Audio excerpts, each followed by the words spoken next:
देशभक्त बाबासाहेब भाऊसाहेब खंजेरे शिक्षण संस्थेचे night college of arts and commerce Ichalkaranji समाजशास्त्र विभागातर्फे ऑगस्ट कॉम यांच्या जयंतीनिमित्त आयोजित व्याख्यान कार्यक्रम आज या ठिकाणी संपन्न होत आहे।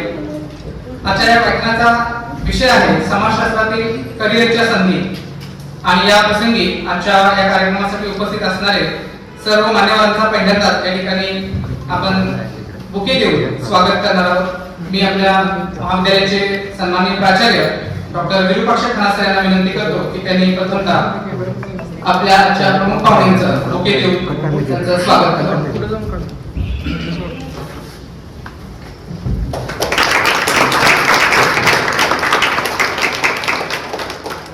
यानंतर आम्हाला नेहमी मार्गदर्शन करणारे आमच्या महाविद्यालयाचे प्राचार्य आदरणीय डॉक्टर विरूपाक्ष खन्ना सर यांचं स्वागत प्राध्यापक अभिजित पाटील सर यांनी करावं अशी मी त्यांना विनंती करतो।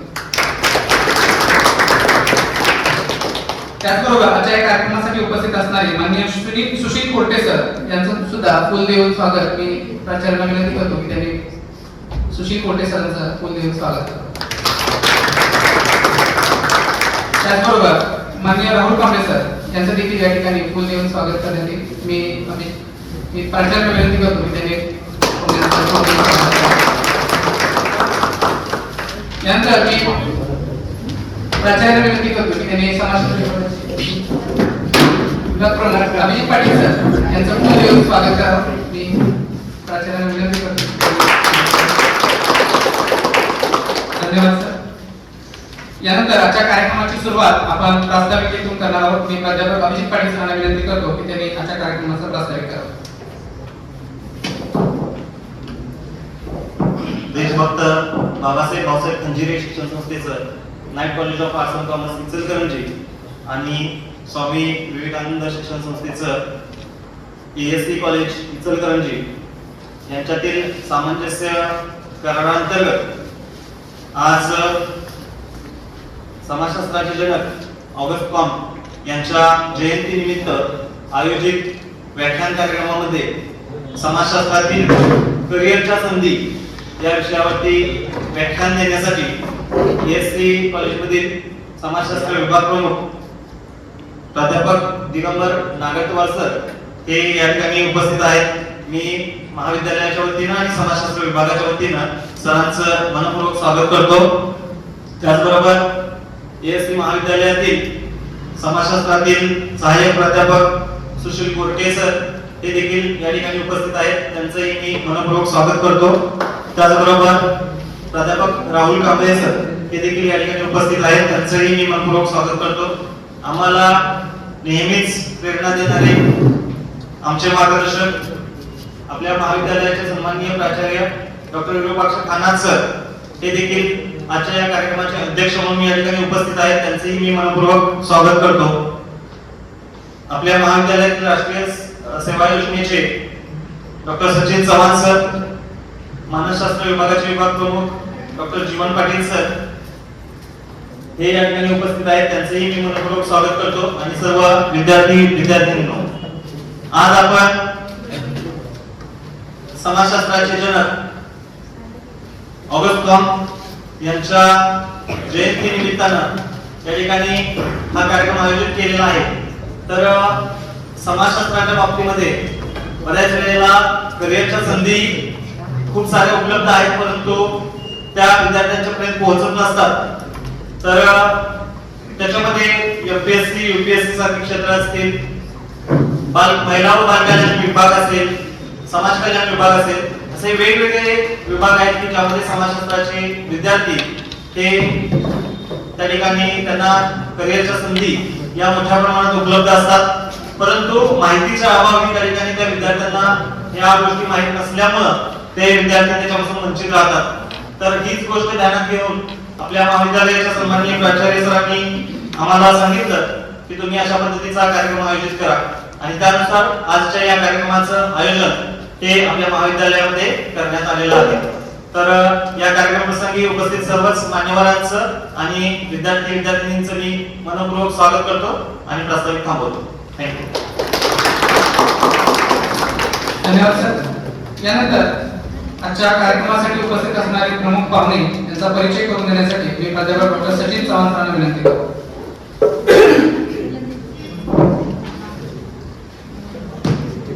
देशभक्त बाबासाहेब भाऊसाहेब धनगिरे शिक्षण संस्थेचं night college of arts and commerce Ichalkaranji आणि या महाविद्यालयातील समाजशास्त्र विभागाच्या वतीनं आज 19 जानेवारी थोर समाजशास्त्रज्ञ ऑगस्ट कॉम यांच्या जयंतीचं औचित्य साधून या ठिकाणी यमोयू अंतर्गत या ठिकाणी व्याख्यानाचा कार्यक्रम आयोजित केलेला आहे. या कार्यक्रमाचे प्रमुख व्याख्याते सन्माननीय प्राध्यापक दिगंबर नागरवार, त्याचबरोबर ज्यांच्या माध्यमातून आम्ही महाविद्यालयामध्ये वेगवेगळे उपक्रम राबवत असतो आणि उपक्रम राबवण्यासाठी भाग पाडतात ते महाविद्यालयाचे सन्माननीय प्राचार्य डॉक्टर विरूपाक्ष खानात सर.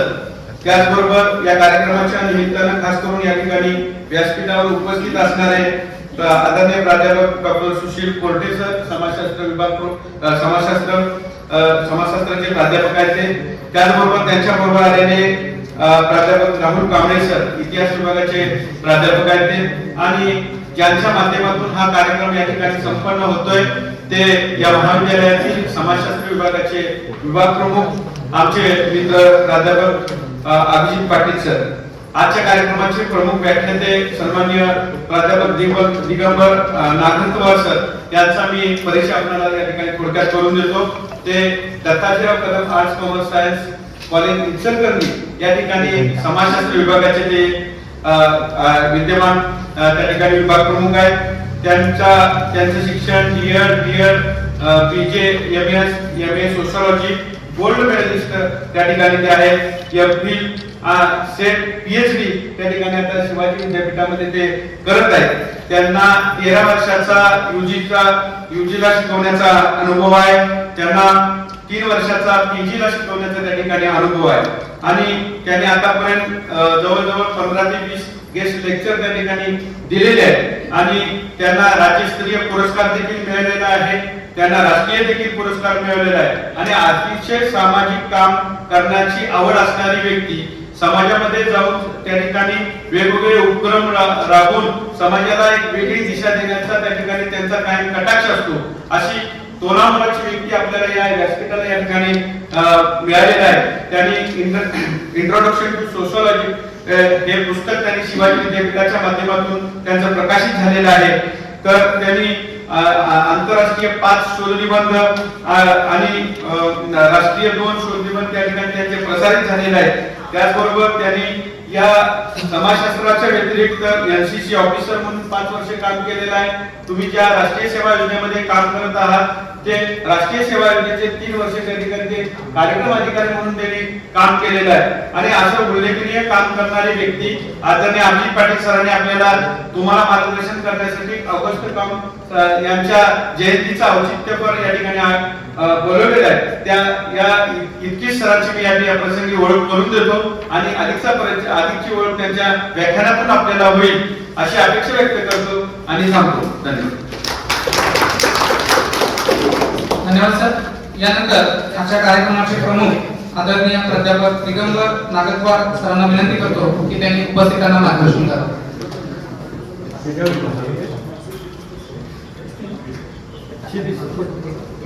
एक मिनिट बोला सर, फोटो काढूया आणि मग तुम्ही तुमच्या पेपरला फोटो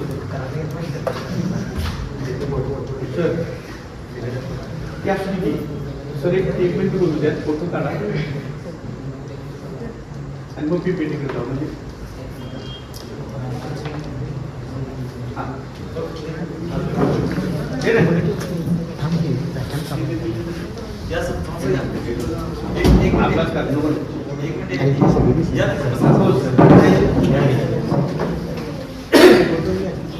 देशभक्त बाबासाहेब भाऊसाहेब धनगिरे शिक्षण संस्था संचलित night college of arts and commerce Ichalkaranji या ठिकाणी आयोजित सर्व उपस्थितांना गुड मॉर्निंग. आपल्या नाईट कॉलेजची मॉर्निंग आता झाली आहे म्हणून सर्वांचं शुभ सकाळ. त्याचबरोबर मंचावर उपस्थित आपल्या महाविद्यालयाचे आदरणीय प्राचार्य, त्याचबरोबर समाजशास्त्र विभाग प्रमुख प्राध्यापक डॉक्टर अभिजित पाटील सर, माझ्यासोबत आलेले माझे सहकारी प्राध्यापक आणि येथे उपस्थित सर्व या महाविद्यालयाचे आणि आता आमचे लाडके सर्व विद्यार्थी सर्वांचं मी स्वागत करतो आणि प्रथमतः आभार मानतो की येथे बोलण्याची मला संधी दिली। यानंतर आपण आज ज्याप्रमाणे समाजशास्त्र विभाग आपला कॉलेज आणि डीकेएससी कॉलेज इचलकरंजी यांच्या अंतर्गत मेमोरंडम ऑफ अंडरस्टँडिंग सामंजस्य करार झालेला आहे। त्या अंतर्गत आपण फॅकल्टी एक्सचेंजचे उपक्रम घेत असतो आणि स्टुडंट एक्सचेंजचे देखील उपक्रम घेत असतो। आपले विद्यार्थी आमच्या महाविद्यालयात येतात, आमचे विद्यार्थी आपल्या महाविद्यालयात येतात, आपले प्राध्यापक आमच्या महाविद्यालयात येतात आणि तेथील प्राध्यापक येऊन आपल्या विद्यार्थ्यांना गायडन्स करतात। त्या अंतर्गत हा उपक्रम येथे अत्यंत चांगला ओकेजन साधून समाजशास्त्राचे जनक ऑगस्ट कॉम्ट यांचा जन्म फ्रान्स मधील मॉन्टपेलियर या शहरामध्ये 19 जानेवारी 1798 ला झाला होता। त्यांनी समाजशास्त्राची सुरुवात केली, सोशियोलॉजी शब्द निर्माण केला, समाजशास्त्राचा अभ्यास कसा करावा सांगितलं, समाजशास्त्रातील सिद्धांत आणि संकल्पना विकसित केल्या। त्यांच्यामुळे आणि तेव्हापासून आजपर्यंत आपल्यापर्यंत समाजशास्त्र येऊन पोहोचलं, म्हणून आपण ऑगस्ट कॉम्ट यांना खऱ्या अर्थाने समाजशास्त्राचे जनक म्हणतो आणि त्यांची जयंती आपण खऱ्या अर्थाने ह्या पद्धतीने साजरी करत आहोत, याचा देखील एक आनंद आहे। आजचा मुख्य विषय समाजशास्त्रातील करिअरच्या संधी, म्हणजे after completion of graduation and PG कोणत्या क्षेत्रामध्ये आपल्याला करिअर करता येईल। बऱ्याचदा असं म्हटलं जातं की सोशियोलॉजी म्हणजे टेक्नॉलॉजीच आहे, बऱ्याचदा असं म्हटलं जातं समाजशास्त्र कोण काय करणार, बऱ्याचदा असं म्हटलं आर्ट्सचे स्टुडंट म्हणजे सायन्स पेक्षा डल।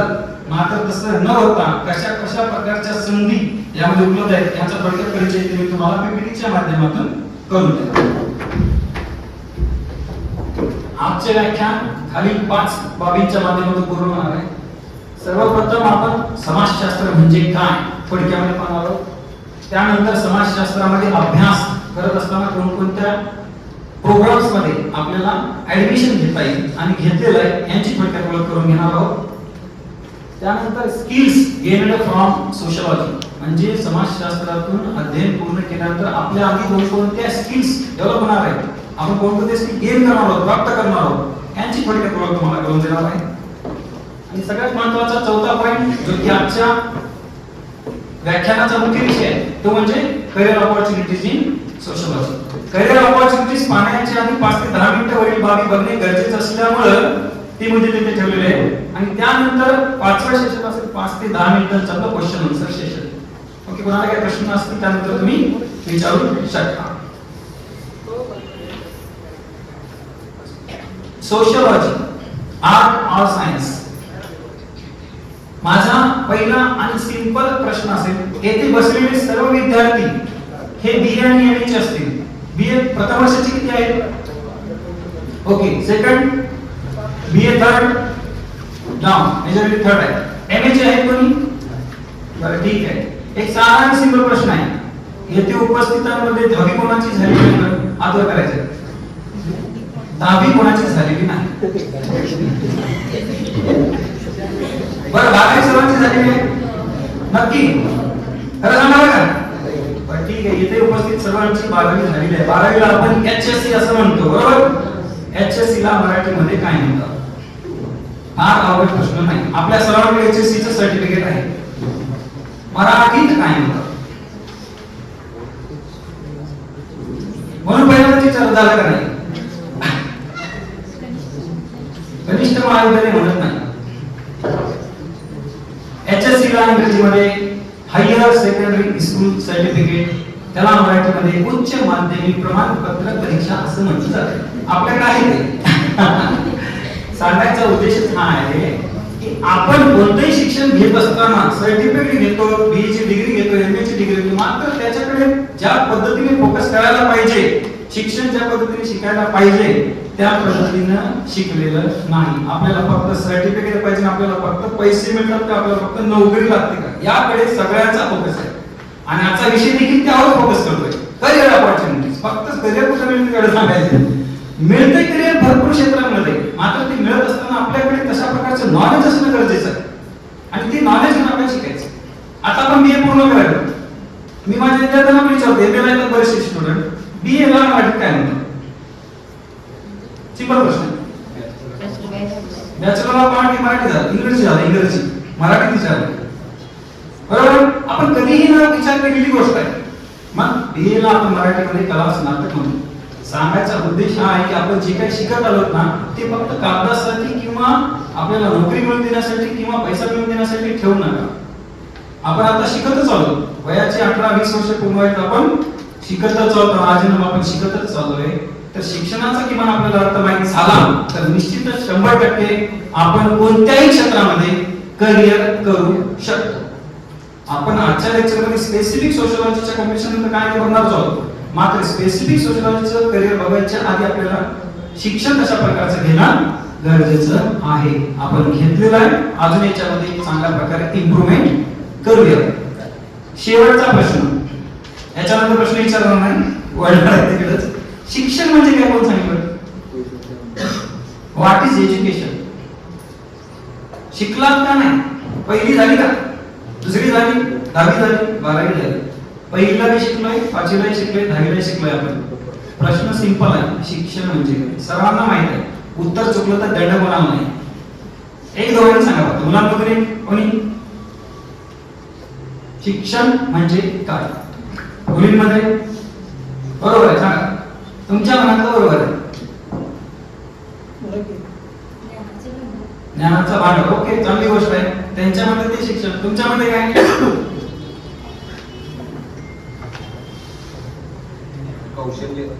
कौशल्य प्राप्त करणे, मिळवण्याचे शिक्षण, बरोबर आहे. आणि प्रत्येकाच्या मनातलं आणि वास्तव आजचं शिक्षण म्हणजे नोकरी मिळवून देण्याचे साधन होय. शिक्षण म्हणजे पैसा मिळवून देण्याचे साधन होय. शिक्षण म्हणजे डिग्रीचा कागद मिळवून देण्याचे साधन होय. अशी शिक्षणाच्या व्याख्या केलेली आहे. मात्र मुळात शिक्षण म्हणजे समाज परिवर्तनाचं हुकमी हत्यार आहे असं महात्मा फुलेंनी म्हटलं. परिस्थितीने गांभीर्याच्या व्यक्तींना मार्गदर्शन करते ते खरे शिक्षण असं महर्षी धोंडो केशव यांनी म्हटलं. महात्मा फुले म्हणतात शिक्षण म्हणजे व्यक्तीचा बौद्धिक, भावनिक, शारीरिक, मानसिक, आर्थिक आणि आध्यात्मिक विकास होय. या सर्वात मोठी गोष्ट आपल्या लक्षात आली पाहिजे. शिक्षण म्हणजे सर्वांगीण विकास आहे. आपला आर्थिक विकास झाला पाहिजे, आपला शारीरिक विकास झाला पाहिजे, आपला मानसिक विकास पण झाला पाहिजे, सामाजिक विकास पण झाला पाहिजे, समाजात चालायचं, बोलायचं, राहायचं कसं कळलं पाहिजे, भावनिक विकास पण झाला पाहिजे. या सर्वांगीण विकासासाठी आपण पहिलीपासून जन्मल्यापासून मरेपर्यंत विद्यार्थी म्हणून शिकतच चाललोय, बरोबर आहे. मग असा ज्याचा सर्वांगीण विकास झाला त्या व्यक्तीला कोणत्याही क्षेत्रात करिअर करायची संधी आहे, हा सांगायचा मुख्य मुद्दा आहे. तुमचा सर्वांगीण विकास झाला पाहिजे, त्यासाठी आपण शिकलो. म्हणून तुम्ही बरेचसे नॉलेज देखील मिळालं, वेगवेगळ्या विषयावर ते नॉलेज घेत गेली आहे ना. आपला सोशियोलॉजी हा विषय आहे आणि एक विषय आपला एक विषय. प्रश्न पडतो बऱ्याचदा, सोशियोलॉजी म्हणजे आर्ट आहे का कला आहे? कला आहे का सायन्स आहे? तुम्हाला काय वाटतं? सोशियोलॉजी आर्ट आहे का सायन्स आहे? सायन्स आहे. बरं, इकडं आर्ट आहे. बरेच जणांना आर्ट वाटते, बरेच जणांना सायन्स वाटते. सोशियोलॉजी आर्ट पण आहे आणि सोशियोलॉजी सायन्स पण आहे. मग बरेच जणांना प्रश्न पडतो सायन्स म्हणजे फिजिक्स, केमिस्ट्री, बायोलॉजी, मॅथमॅटिक्स एवढेच आहे. मग सोशियोलॉजी समाज शास्त्र आहे, इतिहास शास्त्र आहे, अर्थशास्त्र आहे, राज्यशास्त्र आहे, भूगोल शास्त्र आहे आणि शास्त्राला हिंदीमध्ये विज्ञान आणि इंग्रजीमध्ये सायन्स म्हणतात.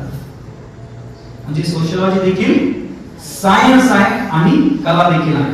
मग एक गोष्ट आपण कन्फर्म ठेवायची आहे, आपण ज्या समाजशास्त्राचा अभ्यास करत आहोत ते शास्त्र आहे, म्हणजे ते सायन्स आहे. आणि सायन्स म्हणजे कोणत्याही विषयाचा वस्तुनिष्ठ आणि पद्धतशीरपणे केला गेलेला अभ्यास आहे. आपण जे अभ्यास करायलो त्याचा पडताळा हजारो विचारवंतांनी, समाजशास्त्रज्ञांनी घेऊन ठेवलेला आहे, कन्फर्म सांगितलेला आहे. हवेत उडणाऱ्या माणसाचा, पाण्यावर चालणाऱ्या माणसाचा, स्वप्नात पडलेल्या गोष्टींचा अभ्यास समाजशास्त्र करत नाही.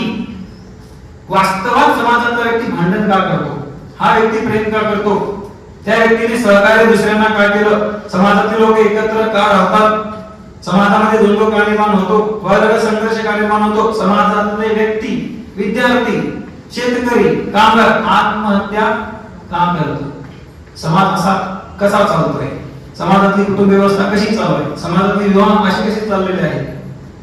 वास्तवात वर्तमानकालीन समाजाचा खरा वस्तुनिष्ठ सत्य पद्धतीने अभ्यास करणारं आपलं समाजशास्त्र आहे.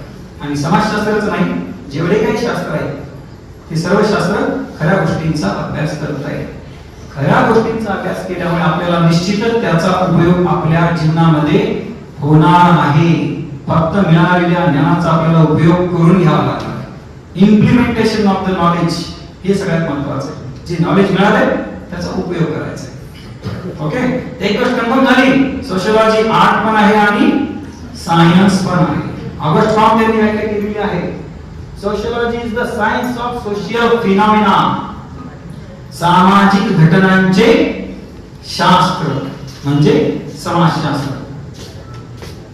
एमिल डर्कहाइम यांनी व्याख्या केली बघा, sociology as a scientific study of social institutions म्हणजे समाजशास्त्र म्हणजे काय, सामाजिक संस्थांचा शास्त्र शुद्ध पद्धतीने केलेला अभ्यास आहे. सामाजिक संस्था कोणकोणत्या आहेत? कुटुंब संस्था, विवाह संस्था, धर्म संस्था, अर्थसंस्था, राज्य संस्था आणि शिक्षण संस्था. या संस्थांचा सायंटिफिक स्टडी आहे. म्हणजे सायंटिफिक म्हणजे कसं आहे, त्या सायन्स मध्ये म्हणजे physics, chemistry, biology, mathematics, zoology यांमध्ये ज्या पद्धतीने पडताळा घेतला जातो, खऱ्या खोट्या गोष्टी तपासून घेतल्या जातात, परत परत ती गोष्ट पाहिजे, त्यानंतर कन्फर्म सांगितलं H2 + O1 = H2O. H2O कसं तयार करायचं सूत्र एकदा दिलं तसं तुम्ही जरी प्रयोग केला तरी पाणीच तयार होणार. गुरुत्वाकर्षणाचा नियम किती सांगितला, वर फेकलेली वस्तू खाली पडते, कन्फर्म आहे, सगळ्यांना पाठ आहे, सर्वांनाच पाठ आहे. तशी कॉन्क्रीट निर्णय समाजशास्त्र देखील देत जाते असं मी डरकायचं होतं. तिसरी व्याख्या किंग्सले डेव्हिस यांनी दिलेली आहे, general science of the society. समाजशास्त्र हे समाजाचं सामान्य विज्ञान आहे, म्हणजे हे देखील एक सायन्सच आहे. अशा अनेक व्याख्यानांवर आपल्याला लक्षात येते की सोशियोलॉजी सायन्स आहे, शास्त्र आहे, खरं आहे, खोट्याचा काल्पनिकतेचा इथे अभ्यास होत नाही. क्लिअर आहे? ओके. समाजशास्त्र या विषयाचा अभ्यास करायचा असेल तर आपल्याला कोठे कोठे ऍडमिशन घेता येईल? काही यूजी प्रोग्राम्स आहेत, काही पीजी प्रोग्राम्स आहेत, काही सर्टिफिकेट कोर्सेसच्या माध्यमातून सोशियोलॉजी तुम्हाला शिकवला जातोय. त्या अंतर्गत आपण सोशियोलॉजीचं नॉलेज मिळवतो. पहिला आहे बीए, बॅचलर ऑफ आर्ट म्हणतो. दुसरा आहे बीजेसी मध्ये देखील सोशियोलॉजी आहे, bachelor of journalism and communication. त्यानंतर एलएलबी, बॅचलर ऑफ लॉच्या पहिल्या आणि दुसऱ्या वर्षामध्ये तुम्हाला समाजशास्त्र अभ्यासलं जातं. तेथे देखील ऍडमिशन घेतलं तर सोशियोलॉजीचं नॉलेज तुम्हाला मिळणार. काही पीजी प्रोग्राम्स आहेत, master of arts in sociology, master of arts in women studies म्हणजे महिलांबद्दलचा अभ्यास करण्यासाठीचा जे काही पीजीचा कोर्स आहे विद्यापीठामध्ये आहे, त्याला जरी तुम्ही ऍडमिशन घेतला तरी तुम्हाला सोशियोलॉजीचं नॉलेज मिळणार. MSW master of social work, येथे देखील आपण सोशियोलॉजी 90% सिमिलरिटीने अभ्यासतो. काही यूजी प्रोग्राम आहेत, काही पीजी आहेत आणि काही सर्टिफिकेट कोर्सेस आहेत बघा.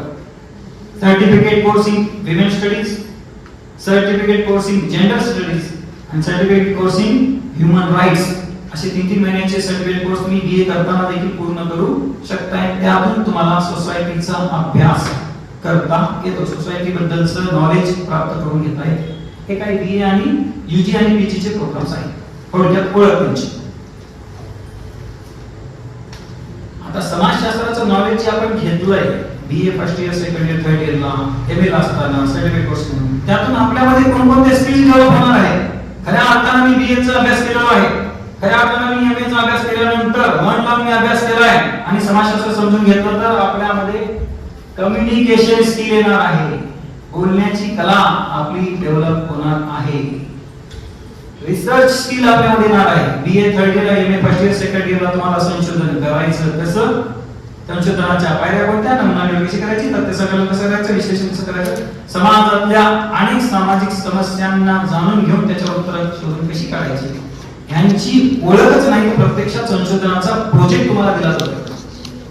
आपल्या महाविद्यालयातीलच डॉक्टर अभिजित पाटील सर आमच्या इथे एमए च्या विद्यार्थ्यांचे प्रोजेक्ट तपासण्यासाठी येतात बऱ्याचदा. ते देखील विद्यार्थी एमए चं शिक्षण आणि बीए चं शिक्षण पूर्ण करून रिसर्च स्किल त्यांच्यामध्ये आहे, संशोधन कसं करायचं हे त्यांना कळलं.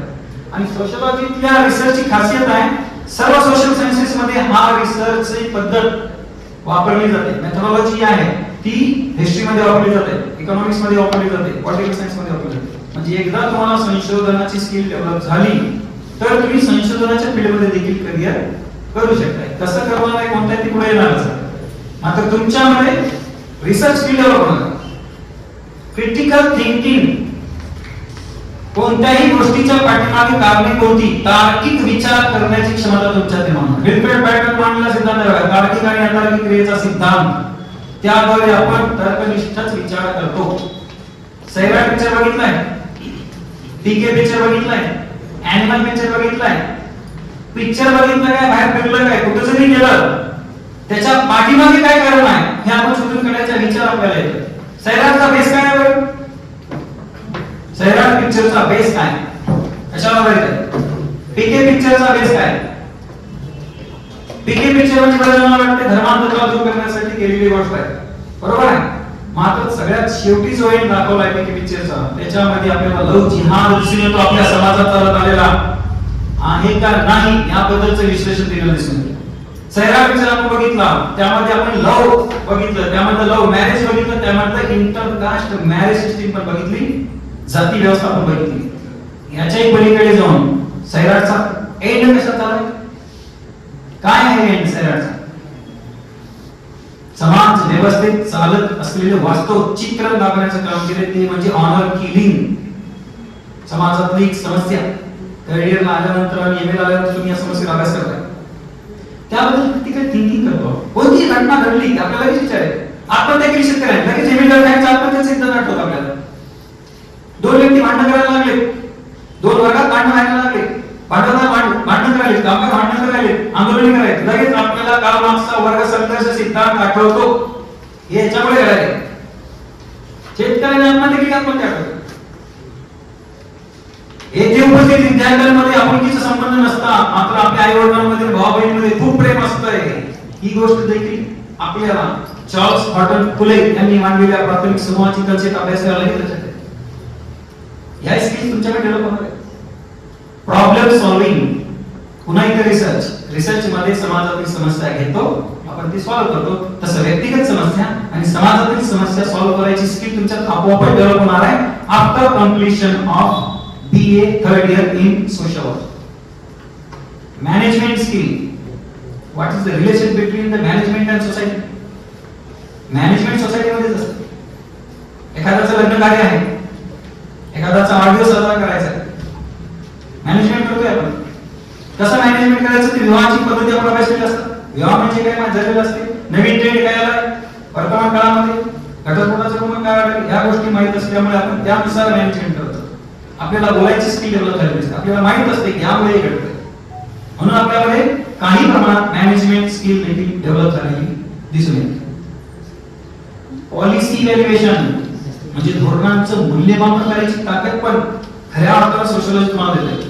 जे काही धोरणे झालेले, जेवढे काही कायदे झालेत ना, त्या कायद्यांमध्ये जवळपास 100% वाटा सोशलॉजीचा आहे.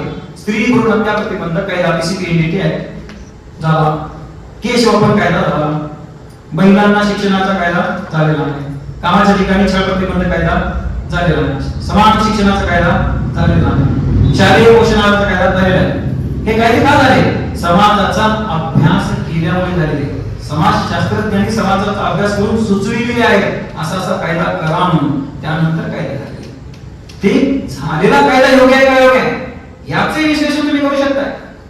आता काय झालंय, कलम 377 मध्ये बदल करण्यात आलेला आहे. कलम 377 काय? समलैंगिक संबंधांना शासनाने मान्यता दिलेली आहे. कलम 377 नुसार पहिले समलैंगिक संबंधांना मान्यता नव्हती, आता विवाहाला मान्यता नाही, मात्र संबंधांना मान्यता दिली. पॉलिसी ठरली शासनाची, आपण इव्हॅल्युएशन करणार आहोत. एक पुरुष दुसऱ्या पुरुषासोबत स्त्री समान राहतोय, एक स्त्री दुसऱ्या स्त्री सोबत राहण्याची परमिशन देऊन टाकते. त्या LGBT कम्युनिटीचा अभ्यास आपण BA थर्ड इयरला आल्यानंतर करतोय, सेकंड इयरला आल्यानंतर करतोय.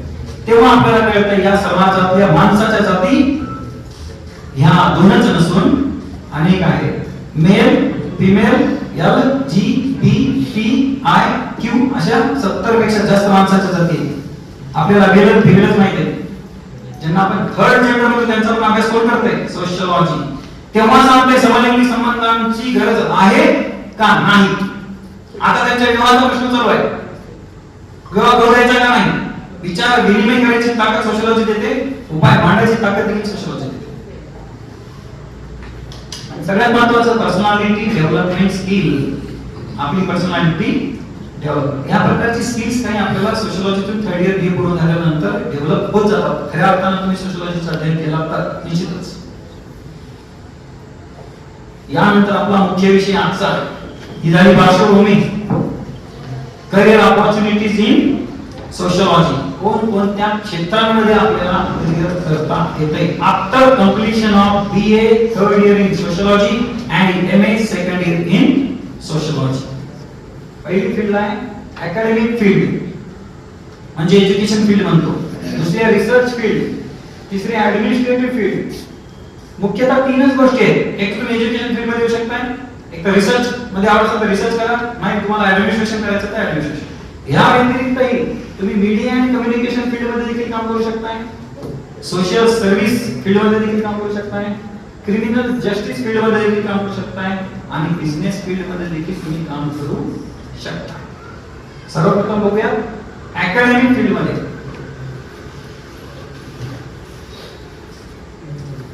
अकॅडमिक म्हणजे एज्युकेशनल फील्ड मध्ये सगळ्यात मोठं पद म्हणजे सोशलॉजिस्ट बनू शकताय, समाजशास्त्रज्ञ बनायचे आपल्याला. आपल्या विद्यापीठाचे कुलगुरू डीएन धनाबे सर ओळख आहे तुम्हाला, समाजशास्त्राचे प्राध्यापक, समाजशास्त्राचे प्रोफेसर आणि समाजशास्त्राचे प्राचार्य, त्यानंतर समाजशास्त्राचे कुलगुरू म्हणून तिथे पोहोचले. ते सोशलॉजिस्ट होते आपल्या भागात सांगायचं. तशा प्रकारचे समाजशास्त्रज्ञ तुम्ही बनू शकताय आणि समाजशास्त्रज्ञ बनून तुम्ही समाजातल्या सामाजिक समस्यांवर सोडवणूक काय करायची, उपाय काय मांडायचे ते उपाय तुम्ही मांडू शकताय. आजच्या विद्यार्थ्यांना शिक्षण म्हणजे फक्त नोकरी मिळवून द्यायचे, फक्त पैसा मिळाला पाहिजे, शिक्षणाची दुरावस्था झाली, उपाय मांडायचं काम आपलं आहे.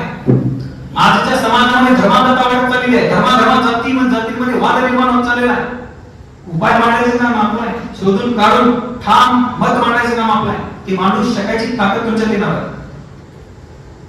जर तुम्ही सोशलॉजीतून BA पूर्ण केला तर तशा प्रकारचा सोशलॉजी देखील तुम्ही बनू शकताय. आणि समाजशास्त्रज्ञ बनणं ह्याच्यापेक्षा मोठं करिअर सोशलॉजीतलं वाटत नाही म्हणून पहिल्यांदा त्याचे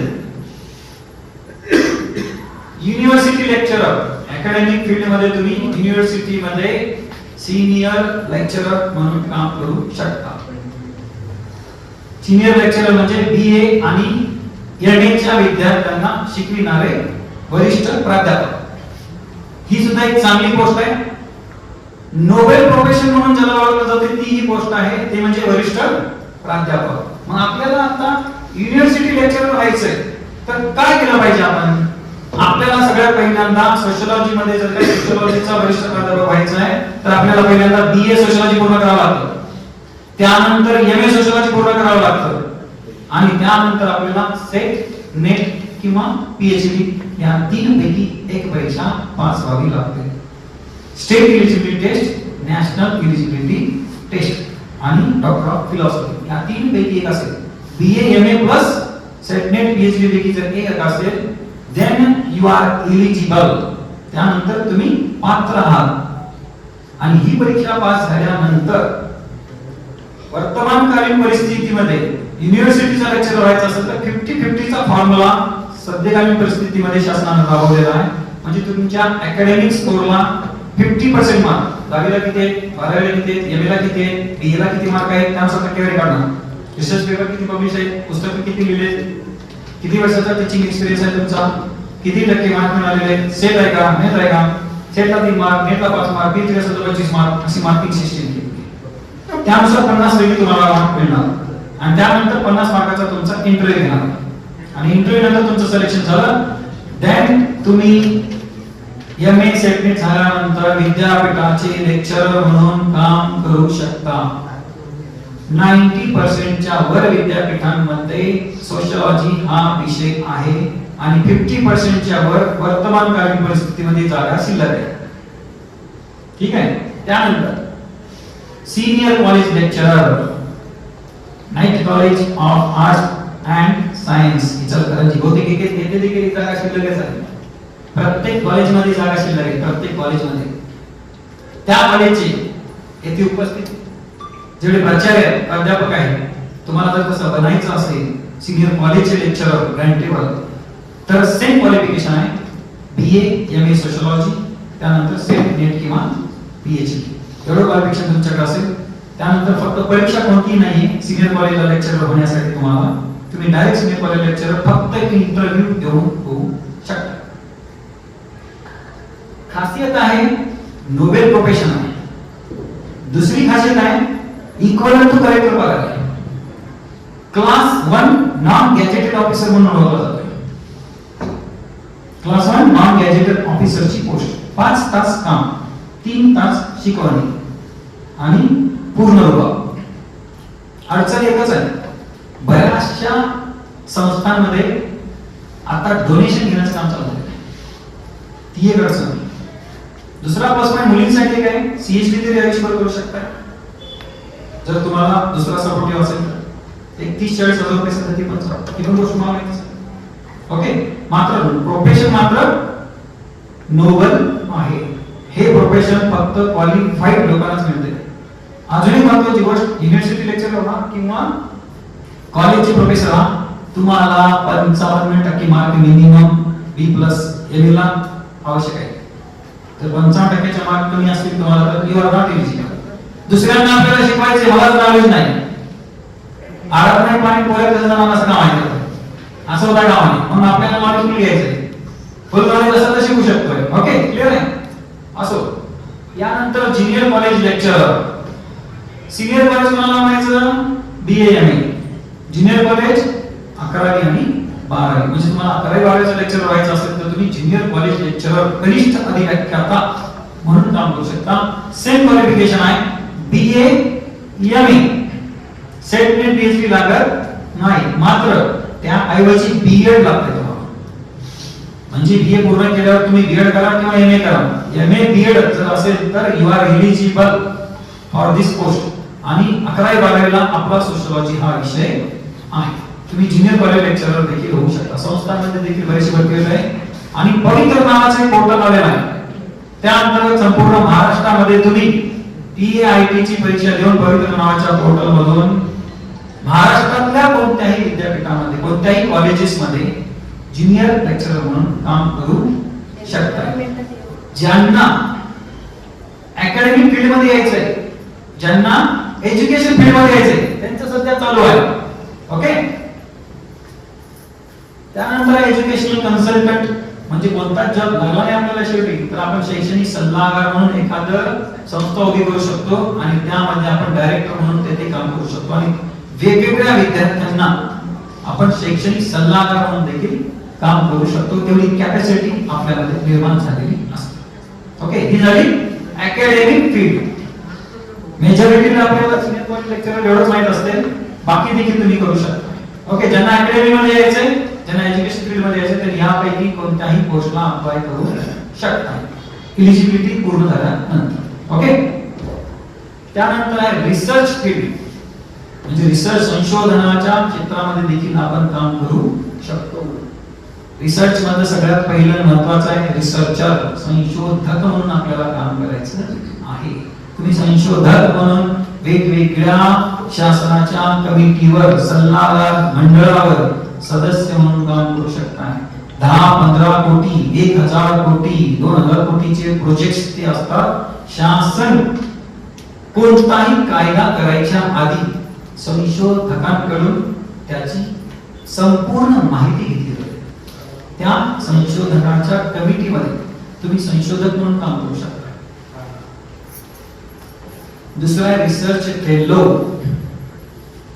रिसर्च फेलो म्हणजे मला संशोधन करायचंय, संशोधन करण्यासाठी तुम्हाला काही प्रमाणामध्ये फंडिंग दिली जाते. तुम्हाला PhD करायचे, तुम्हाला MA करायचंय, तर तुमचं PhD पूर्ण करण्यासाठी आधी MPhil ला पण होता, MPhil ची डिग्री नाही, तुमचं पोस्ट डॉक्टरेट करायचं, तुम्हाला PhD पूर्ण करायचं आहे. ते पूर्ण करण्यासाठी शासकीय स्तरावर रिसर्च फेलो म्हणून एक पोस्ट आहे. पोस्ट काय वेगळी नाही, इंटरव्ह्यू नाही, काय नाही, फक्त फॉर्म भरायचा आहे, थोडक्यात इंटरव्ह्यू द्यायचा आहे आणि यायचं. रिसर्च फेलो म्हणजे कोण असतो? संशोधक विद्यार्थी म्हणायचा त्याला. थोडे मी संशोधन करतोय, मी PhD ला ऍडमिशन घेतो, माझी पीएचडी पूर्ण करण्यासाठी महिन्याला घर बसल्या तुम्हाला 30,000 रुपये शासन देत आहे, कमीत कमी 5 वर्ष, आणि जास्तीत जास्त तुम्हाला नोकरी लागेल पर्यंत. सारथी, बार्टी, यशदा, महाज्योती नाव ऐकलंय? ह्या ज्या संस्था आहेत, BARTI Babasaheb Ambedkar research and training institute, ही एससी कॅटेगरी मधील विद्यार्थ्यांना रिसर्च फंडिंग करते. तुम्हाला जर एससी कॅटेगरी मध्ये तुम्ही असाल आणि तुम्हाला जर का पीएचडी करायची असेल तर त्यासाठी महिना 30,000 रुपये फंड रिसर्च फेलो म्हणून तुम्हाला मिळतो. त्यानंतर सारथी एक आहे,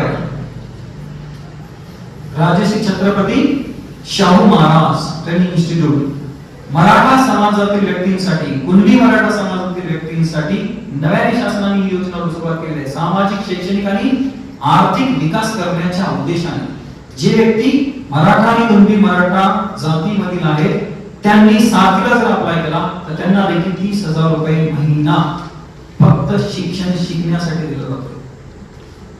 रिसर्च फेलो म्हणून तुम्ही काम करू शकता. महाज्योती, महात्मा ज्योतिबा फुले ट्रेनिंग इन्स्टिट्यूट आहे.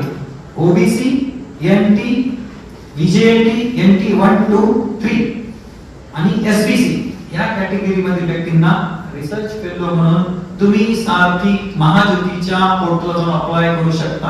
आणि if you are selected as a research fellow then शासन तुम्हाला 5 वर्ष 30,000 रुपये, विद्यापीठामध्ये एक टेबल, एक लॅपटॉप देणार आहे. का देणार आहे? शासनाला कळलेलं आहे तुम्ही बेस्ट रिसर्चर आहात, तुम्ही बेस्ट संशोधन करू शकता, तुम्ही समाजाला योगदान चांगलं देऊ शकता. मग ते रिसर्चची स्किल तुम्हाला डेव्हलप करून देणार आहे सोशियोलॉजी. थर्ड इयरला जर रिसर्च चांगला केला तर तुम्ही ते करू शकता. फॉर्म बरेचसे येतात. एसटी कॅटेगरी विद्यार्थ्यांसाठी एनएफएसटी आहे, national fellowship for scheduled tribe. Open कॅटेगरीतील व्यक्तींसाठी देखील यूजीसी चे बरेचसे फेलोशिपचे प्रोग्राम आहे. मला स्वतः मी विद्यार्थी असताना एमपी ला ऍडमिशन घेतलं होतं, त्यावेळेला यूजीसी ची नॅशनल फेलोशिप मला मिळाली आहे. त्यावेळेला 25,000 रुपये पगार होता. 6 महिने मिळाली, 6 महिन्यात परमनंट झाले. त्यामुळे 6 महिने तरी फायदा झालेला. तसा फायदा तुम्हाला देखील मिळेल. फक्त काय फॉर्म आणि घेतात. आमच्या वेळेला 14,000 फॉर्म होते ऑल इंडियातून यूजीसी युनिव्हर्सिटी ग्रँट कमिशनची, त्यातून फक्त 60 विद्यार्थ्यांना मिळाली. महाराष्ट्रात 2 मिळाली. पण तेवढी स्किल जर तुमच्यात असेल तर 2 जागा पण आपल्याला भरपूर झाल्या. 1 जागा खूप झाली माहिती म्हणायची. मग ती स्किल कधी येणार? रिसर्चची स्किल. थर्ड इयर आणि एमएला सोशियोलॉजीला असताना जर रिसर्च तुम्ही चांगल्या प्रकारे पूर्ण केला आहे तर तुम्हाला शिकवणारे अध्यापक तरी तज्ञच आहेत, ते तुम्हाला तयार करणारच आहेत. फक्त तयारी मनाची करून घेऊन तुम्हाला ती डेव्हलप करून घ्यायची. रिसर्च फेलो ही पण एक फील्ड आहे, तुम्ही त्याद्वारे पण काम करू शकता. आणि एकदा रिसर्च फेलो म्हणून काम केलं तर शासनाच्या वेगवेगळ्या कमिट्यांमध्ये तुम्हाला बोलवलं पण जाते नंतर. सुरुवातीचा हा एक बेस आहे. त्यानंतर रिसर्च अॅनालिस्ट म्हणजे संशोधन विश्लेषक म्हणून तुम्ही देखील काम करू शकता. कोणतेही संशोधन झालंय, योग्य झालं का नाही त्याचा पडताळ घेण्याचं काम पण तुम्ही करू शकता. त्यानंतर आहे पॉलिसी रिसर्चर. जे काही ध्येय धोरणे होतात याआधी पण म्हटले मी तुम्हाला, शासन ध्येय धोरणे ठरवायले, एनईपी निर्माण केलेला आहे, कायदे निर्माण केलेला आहे, पोक्सोचा कायदा आणलेला आहे, पीसीपी एनडीटी ऍक्ट आणलेला आहे, intercaste marriage, inter religious marriage permission दिलेली आहे, शालेय पोषण आहार योजना राबवली. हे जेवढे काही धोरण शासन राबवले ते धोरण विनाकारण राबवत आहे का? आता स्वप्न पडल्यावर राबवत आहे का? त्याच्यावरती संशोधन करते ना. त्या संशोधनाच्या कमिटीवर पॉलिसी रिसर्चर म्हणून तुम्ही काम करू शकता. फक्त काय बघितलं जाते तुमचं, तुम्हाला रिसर्च जमतो का नाही, तुमच्यात रिसर्च क्वालिटीज आहे का नाही, त्या क्वालिटी डेव्हलप करायचं काम सोशल. शेवटी आहे रिसर्च कन्सल्टंट. कुठंच नाही झालं तर शेवटी आहे आपल्याला, आपण संशोधन करण्यासाठी कन्सल्टंट, सल्लागार, दुसऱ्यांना मार्गदर्शक म्हणून तरी राहणार आहोतच. ती झाली अकॅडमिक फील्ड आणि ही रिसर्च फील्ड. क्लियर आहे? ज्यांना एज्युकेशन फील्ड मध्ये यायचं त्यांनी लेक्चरर बनायचंय, ज्यांना रिसर्च फील्ड मध्ये यायचं त्यांनी वेगवेगळे पोस्ट आहे. तिसरी आणि महत्त्वाची, काही जणांना आवडतं मला टीचिंगची तेवढी काय आवड नाही बरं. मला संशोधनामध्ये देखील रस नाही किंवा मला संशोधन समजणं जरा डोक्याच्या वरच चालते. मला मात्र रुबाबात राहायला आवडते. मला ऍडमिनिस्ट्रेशन करायला आवडतंय, मला प्रशासकीय व्यवस्थेमध्ये चेअरवर बसून मस्त पैकी ऑर्डर द्यायला आवडतंय, तर त्यांच्यासाठी ऍडमिनिस्ट्रेटिव्ह फील्ड आहे. पहिलं आहे UPSC, भारतातील सगळ्यात आवडती सगळ्यात मोठी परीक्षा म्हणून जी ओळखली जाते, युनियन पब्लिक सर्व्हिस कमिशन, केंद्रीय लोकसेवा आयोग. सर्वांनाच माहित आहे, याद्वारे कलेक्टर बनता, SP बनता, IAS, IPS, IRS यांतूनच बनले जातात. सोशलॉजीचा काय उपयोग, समाजशास्त्राचा काय उपयोग, बरोबर. UPSC ची परीक्षा कशी घेतली जाते, प्री, मेन्स आणि इंटरव्ह्यू, बरोबर आहे. प्रिलिमिनरी एक्झामिनेशन मध्ये जे काही प्रश्न विचारले जातात ते मेजॉरिटी हिस्ट्री, पॉलिटिकल सायन्स आणि जिओग्राफीशी रिलेटेड आहेत, बरोबर. प्रिलिमिनरी विचारले जातात. मग सोशलॉजीचं काय तुम्हाला काय तेवढ्या प्रमाणात होणार नाही. मात्र मेन्सला 250 मार्कांचा ऑप्शनल सब्जेक्ट म्हणून जर तुमचं BA सोशलॉजी पूर्ण झालं आणि जर तुमचं MA सोशलॉजी पूर्ण झालं, तुम्ही ऑप्शनल सब्जेक्ट UPSC ला सोशलॉजी ठेवू शकता. हा सगळ्यात मोठा फायदा. 250 ते 250 म्हणजे 500 मार्क तुमची UPSC चे सोशलॉजी कव्हर करत आहे. आणि त्याची काठिण्य पातळी काय आहे, तर फक्त BA म्हणजे BA first year, second year, third year तुम्ही जे शिकलाय त्याचेच प्रश्न तिथे विचारले जाणार आहे. समाजशास्त्राचा उदय कुठे झाला, समाजशास्त्राचा जनक कसे होते, प्रत्यक्षवाद काय आहे, 3 अवस्थांचा सिद्धांत काय आहे, आत्महत्येचा सिद्धांत काय, श्रम विभाजनाचा सिद्धांत काय आहे, हे शिकलं जाणार. म्हणजे तुम्ही जे शिकायला त्याचा अभ्यास ऑलरेडी इथंच होणार आहे तुमचा UPSCच्या मेन्सला. आणि त्यानंतर असते जे मेन्स पण क्लिअर झाले त्यांना इंटरव्ह्यूला बोलवलं जाते. आणि इंटरव्ह्यू मध्ये सिलेक्शन करण्यासाठी आपल्याला as a collector, as a IPS, as a IRS म्हणून जेव्हा आपण काम करू तशा प्रकारचे प्रश्न विचारले जातात. आणि आपण काम जंगलामध्ये जाऊन करणार आहे का, पाळीव प्राण्यांचा करणार आहे का, जलचर प्राण्यांचा करणार आहे का, आपण भूचर प्राणी आहोत आणि समाजशील प्राणी आहोत. We are social animals. आपल्याला काम कोणासाठी कोठे करायचंय, समाजामध्ये. मग इंटरव्ह्यूला जे काही प्रश्न विचारले जातात ते जनरल नॉलेजचे असतात, ते इतर विषयांचे असतात. मात्र मेजॉरिटी सोसायटीशीच निगडीत असतात आणि त्या सोसायटीचाच शास्त्र शुद्ध असा अभ्यास PhD नेहमीची विद्यार्थी केलेला असतात. 30 वर्षापूर्वी ट्रेंड होता UPSCच्या मेन्सला जिओग्राफी हा विषय ठेवायचा. त्या विषयाची ती खासियत आहे, कारण सायन्स प्रमाणे त्याला मार्क पडत होते. मागील 15 वर्षांमध्ये पॉलिटिकल सायन्स ठेवायला लागले होते. पॉलिटिकल सायन्सचा पण क्रेज होता, डबल फायदा होत होता. आता ह्या 8 ते 9 वर्षांमध्ये UPSCच्या मेन्सला सोशियोलॉजीच हा विषय ठेवला जातोय. का, तर त्याचा फायदा इंटरव्ह्यूला पण होणार आहे.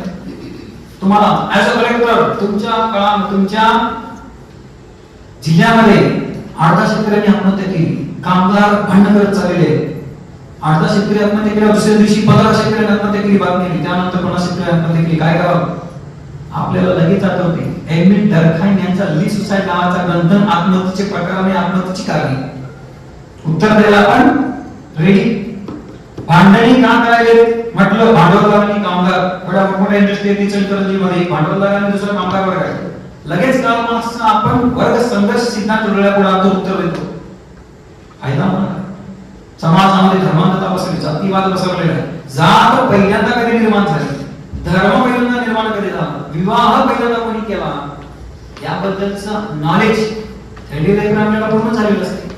आपल्याला माहितीच झालेलं आहे. वर्ण व्यवस्थेतून जाती व्यवस्था निर्माण झाली, व्यवसायातून जात व्यवसाय निर्माण झाली. त्यामुळे त्याचं उत्तर कसं द्यायचं आणि ती परिस्थिती कशी विस्तारायची, as a collector, as a IPS, SP म्हणून आपल्याला तेवढी कॅपॅसिटी आपोआप निर्माण झालेली असते. इंटरव्ह्यूला देखील तुम्हाला याचा फायदा होणार आहे. आणि वर्तमान काळात ट्रेंड आला बरं का, सोशलॉजी हा विषय ठेवायचा. आम्ही क्लासमेट, BEd चे माझे 2 क्लासमेट आज कलेक्टर आहेत. जळगावचा एक कलेक्टर आहे, पश्चिम बंगालचा एक कलेक्टर. सोशलॉजी ठेवायचं, त्यामुळे तुम्हाला त्याचा फायदा होणार. म्हणजे सांगायचं म्हणून सांगायचं असं काय नाही. माझी सख्खी बहीण देखील UPSC चे मेन्सला आता सोशलॉजीची विषय ठेवली. डिग्री झाली आहे BTech, मात्र विषय कोणता ठेवलाय, सोशलॉजी.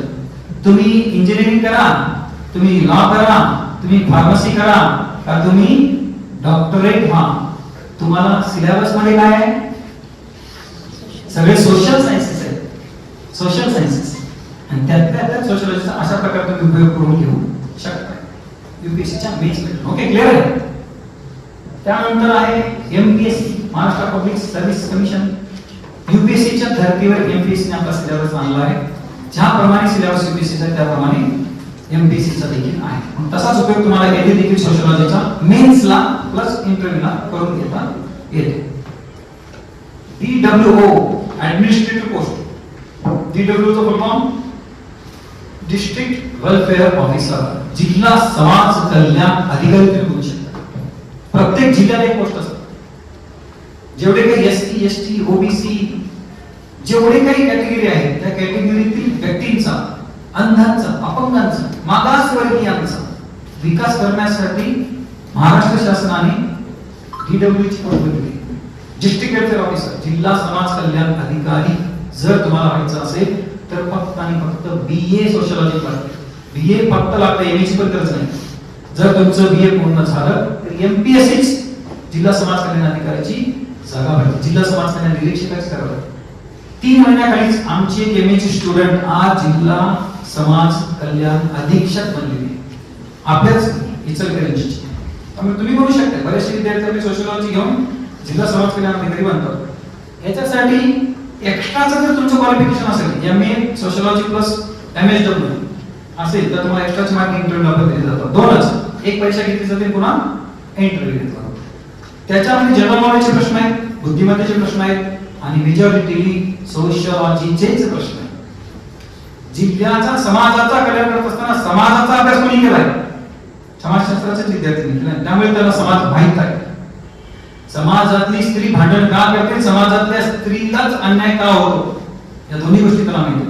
समाजातल्या बालकांवर काय अन्याय त्याच्यावर राहिले, वृद्धांवर काय अन्याय त्याच्यावर राहिले, उपाय काय, समाजशास्त्राच्याच विद्यार्थ्याला माहिती आहे. म्हणून DWO ची जागा सोशलॉजीच्या विद्यार्थ्यांसाठी आहे. त्यानंतर आहे DWCDO म्हणजे district women and child development officer, जिल्हा महिला व बाल कल्याण अधिकारी तुम्ही बोलू शकता. ह्याच्यासाठी देखील मागे 5 वर्षासाठी कंपल्सरीच केलं होतं. बीए सोशलॉजी असेल तरच फॉर्म भरायचा, एमएसडब्ल्यू असेल तरच फॉर्म भरायचा. अशा प्रकारची पण कंपल्सरी होती. का तर समाजातील महिलांचा अभ्यास आणि बालकांचा अभ्यास कोणाला आहे? समाजशास्त्राचे विद्यार्थी. आणि ह्या परीक्षेमध्ये एकच परीक्षा असते. या परीक्षेमध्ये देखील प्रश्न कोणते विचारले जाणार आहेत? फक्त आणि फक्त जनरल नॉलेज, बुद्धिमत्ता आणि सोशलॉजीचे प्रश्न विचारले जाणार आहेत. महिलांविषयी कायदे विचारले जाणार आहेत. महिलांचा दर्जा दुय्यम का आहे? केश वपन का आलंय? पडदा पद्धती महिलांच्या बाबतीत आली. सती प्रथा महिलांच्याच बाबतीत होती. पुरुषाची पत्नी वारली म्हणून तो काय सती जात नव्हता. केश वपन पुरुषाचं केलं जात नव्हतं. पडदा पद्धतीत पुरुष राहत नव्हता. जरट कुमारी विवाह होतो. 14-15 वर्षाची बालिका मुलगी आणि 60-70 वर्षाचा पुरुष. अन्याय अत्याचार स्त्रियांवर झाले. का झाले? कारणे काय, परिणाम काय आणि त्याच्यावर उपाय म्हणून वेगवेगळे कायदे कोणते झाले याचा अभ्यास समाजशास्त्राचे विद्यार्थी first year, second year, third year पूर्ण होईपर्यंत आपोआपच केलेले असतात. आणि आपल्या शिवाय विद्यापीठाने सेकंड इयरला हा सिलेबस सर्व ठेवले. महिलांच्या बाबतीत असेल, वृद्धांच्या बाबतीत असेल किंवा बालकांच्या, त्याचा फायदा तुम्हाला महिला जिल्हा महिला व बाल विकास अधिकारी म्हणून. LWO ची एक पोस्ट आहे, सेम त्या प्रकारचीच. लेजिस्लेटिव्ह वेलफेअर ऑफिसर म्हणून आहे, PR म्हणून आहे, म्हणजे पब्लिक रिलेशन ऑफिसर, जनसंपर्क अधिकारी. जनांसोबत संपर्क साधायचा कोणाला आहे? माणसालाच आहे. माणूस म्हणून जन कसं असतो, लोक कसे असतात याबद्दलच्या वेगवेगळ्या कंपन्यांमध्ये पोस्ट असते. शिवाय विद्यापीठामध्ये देखील पोस्ट आहे आणि शासकीय कमिट्यांमध्ये देखील ही पोस्ट आहे. ही पोस्ट भरण्यासाठी देखील विद्यापीठची परीक्षा घेते आणि एमपीएससीच्या माध्यमातून तुम्ही PR म्हणून लागू शकता. आणि बँकेत जर PR म्हणून काम करायचं असेल तर तुम्हाला SBI वेगळी घेते आणि IBPS नावाची पोस्ट एक्झाम घेणारे सेंटर आहे ते देखील तुमची भरती PRO म्हणून करते. आणि जनसंपर्क अधिकारी म्हणून तुम्ही काम करू शकता. काम काय करायचं? जनाची संपर्क साधायचा, मीडियामध्ये बातम्या आल्या, योग्य आहे काय घ्यायला बघायचं, एखादी बातमी लोकांपर्यंत पोहोचवायची, मीडियाला द्यायची, लोकांना कळलं पाहिजे, लोकांच्या समस्या समजून घ्यायच्या, अडचणी दूर करायच्या. शासकीय कायदे, शासन आणि लोक यांच्यामध्ये दुवा म्हणून काम करायचं. जनसंपर्क अधिकारी सोशलॉजी ठेवलं निश्चितच तुम्ही ही पोस्ट मिळवू शकता. पोस्टल मध्ये देखील तुम्ही काम करू शकता. पोस्टामध्ये आता ते खातं थोडं सगळं होत चाललेलं आहे, कारण व्हॉट्सअप आलाय, फेसबुक आला, ईमेल आलाय, त्यामुळे पोस्टल खातं थोडंसं कमी होत चाललंय. कुठंच नागायला शेवटी आहे ती पोस्ट. आणि सर्वात शेवटचा सिव्हिल सर्व्हंट म्हणून तुम्ही काम करू शकता. म्हणजे एमपीएससी नाही, यूपीएससी नाही, कोणती सेकंड क्लास ना थर्ड क्लासची पोस्ट नाही, तर जेवढे काही कॉम्पिटिटिव्ह एक्झामचे अंतर्गत पोस्ट येतात ना, तलाठीची पोस्ट आहे, ग्रामसेवकाची पोस्ट आहे, लिपिकाची पोस्ट आहे, ह्या पोस्टला देखील तुम्ही अप्लाय करू शकता. त्याला फक्त स्पेसिफिक सोशलॉजी पाहिजे असं नाही, पण सोशलॉजी तुम्ही पूर्ण झालं तुम्ही ते देखील परीक्षा देऊ शकता.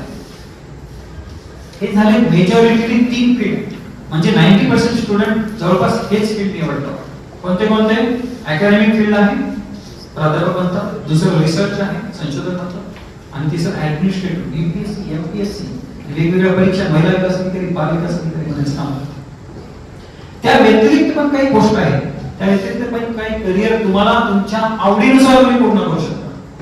पुढचा आहे मीडिया अँड कम्युनिकेशन, म्हणजे जे काही प्रेस रिपोर्टिंगचं काम होते, देशाचा चौथा आधार स्तंभ, या क्षेत्रामध्ये जर तुम्हाला जायचं असेल तर तुम्ही तेथे देखील जाऊ शकता. तुम्ही जर्नलिस्ट बनू शकताय, पत्रकार बनू शकताय. पत्रकार करतोय काय? वर्तमानकालीन समाजामध्ये जे चाललंय त्याचं वास्तव चित्र मांडायचं काम करतोय.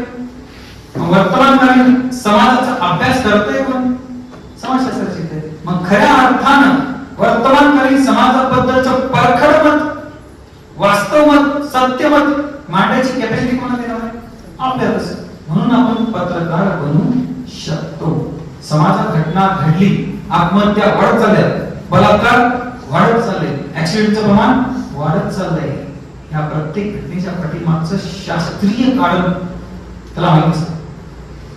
म्हणून आपण योग्य पत्रकार बनू शकतो. ती पण एक चांगली भेट आहे ज्यांना पत्रकार बनण्यासाठी फक्त आणि फक्त बीए पूर्ण झालेल्या 1 वर्षाचा बीजेसी नावाचा कोर्स आहे, bachelor of journalism and communication. तो कोर्स पूर्ण केला तर तुम्ही पत्रकार बनू शकता. असंही पत्रकार बनणं काही मोठी गोष्ट नाही. तुम्ही 12 झाले तरी पत्रकार बनू शकता, वार्ताहर बनू शकता. पण ज्यांनी कोर्स पूर्ण केला त्यांनी मात्र वास्तवात खऱ्या अर्थाने पत्रकारितेला न्याय देऊ शकता. माझं देखील बॅचलर ऑफ जर्नलिझम झालेलं आहे. पत्रकारितेच्या क्षेत्रात गेलेलो नाही तरी देखील पत्रकारितेमधल्या पत्रामध्ये, वर्तमानपत्रात लिहिलेलं काय, खरं खोटं एवढं मात्र आपण निश्चितच थिंकिंग पॉवर, गेम पॉवर घेऊन निश्चितच त्याचा उपयोग करून घेऊ शकतो. न्यूज रिपोर्टर सहसा दोन्ही शब्द एकाच अर्थाने वापरले जातात. न्यूज रिपोर्टर प्रत्यक्षात लाईव्ह जो न्यूज रिपोर्टिंग करतोय, बोलतोय, तसं न्यूज रिपोर्टर तुम्ही एखाद्या चॅनल मध्ये जाऊन तुम्ही त्या ठिकाणी चॅनल जॉईन करून प्रत्यक्षात लाईव्ह तुमची न्यूज रिपोर्टिंग देऊ शकता. आणि तसं देत असताना सोसायटी बद्दल देणार आहे आपण. या ठिकाणी बलात्कार झाले, या ठिकाणी आत्महत्या झाली, या ठिकाणी दंगल पेटी घेतली, मग दंगलीचा अभ्यास करताय कोण? समाजशास्त्र. धर्मांतराचा अभ्यास करताय कोण? समाजात जे काही घडत आहे वर्तमानकालीन समाजात त्याचा समाजशास्त्र अभ्यास करते. आणि पत्रकार काय करतात? आज काय घडले वर्तमानकालीन समाज, बरोबर. कंटेंट क्रिएटर म्हणून एक आहे. कंटेंट क्रिएटर हे मीडिया फील्ड मध्येच आहे. कंटेंट क्रिएटर म्हणजे काय? वेगवेगळे उपक्रम न्यूज पेपर्स वाले तयार करतात बघा.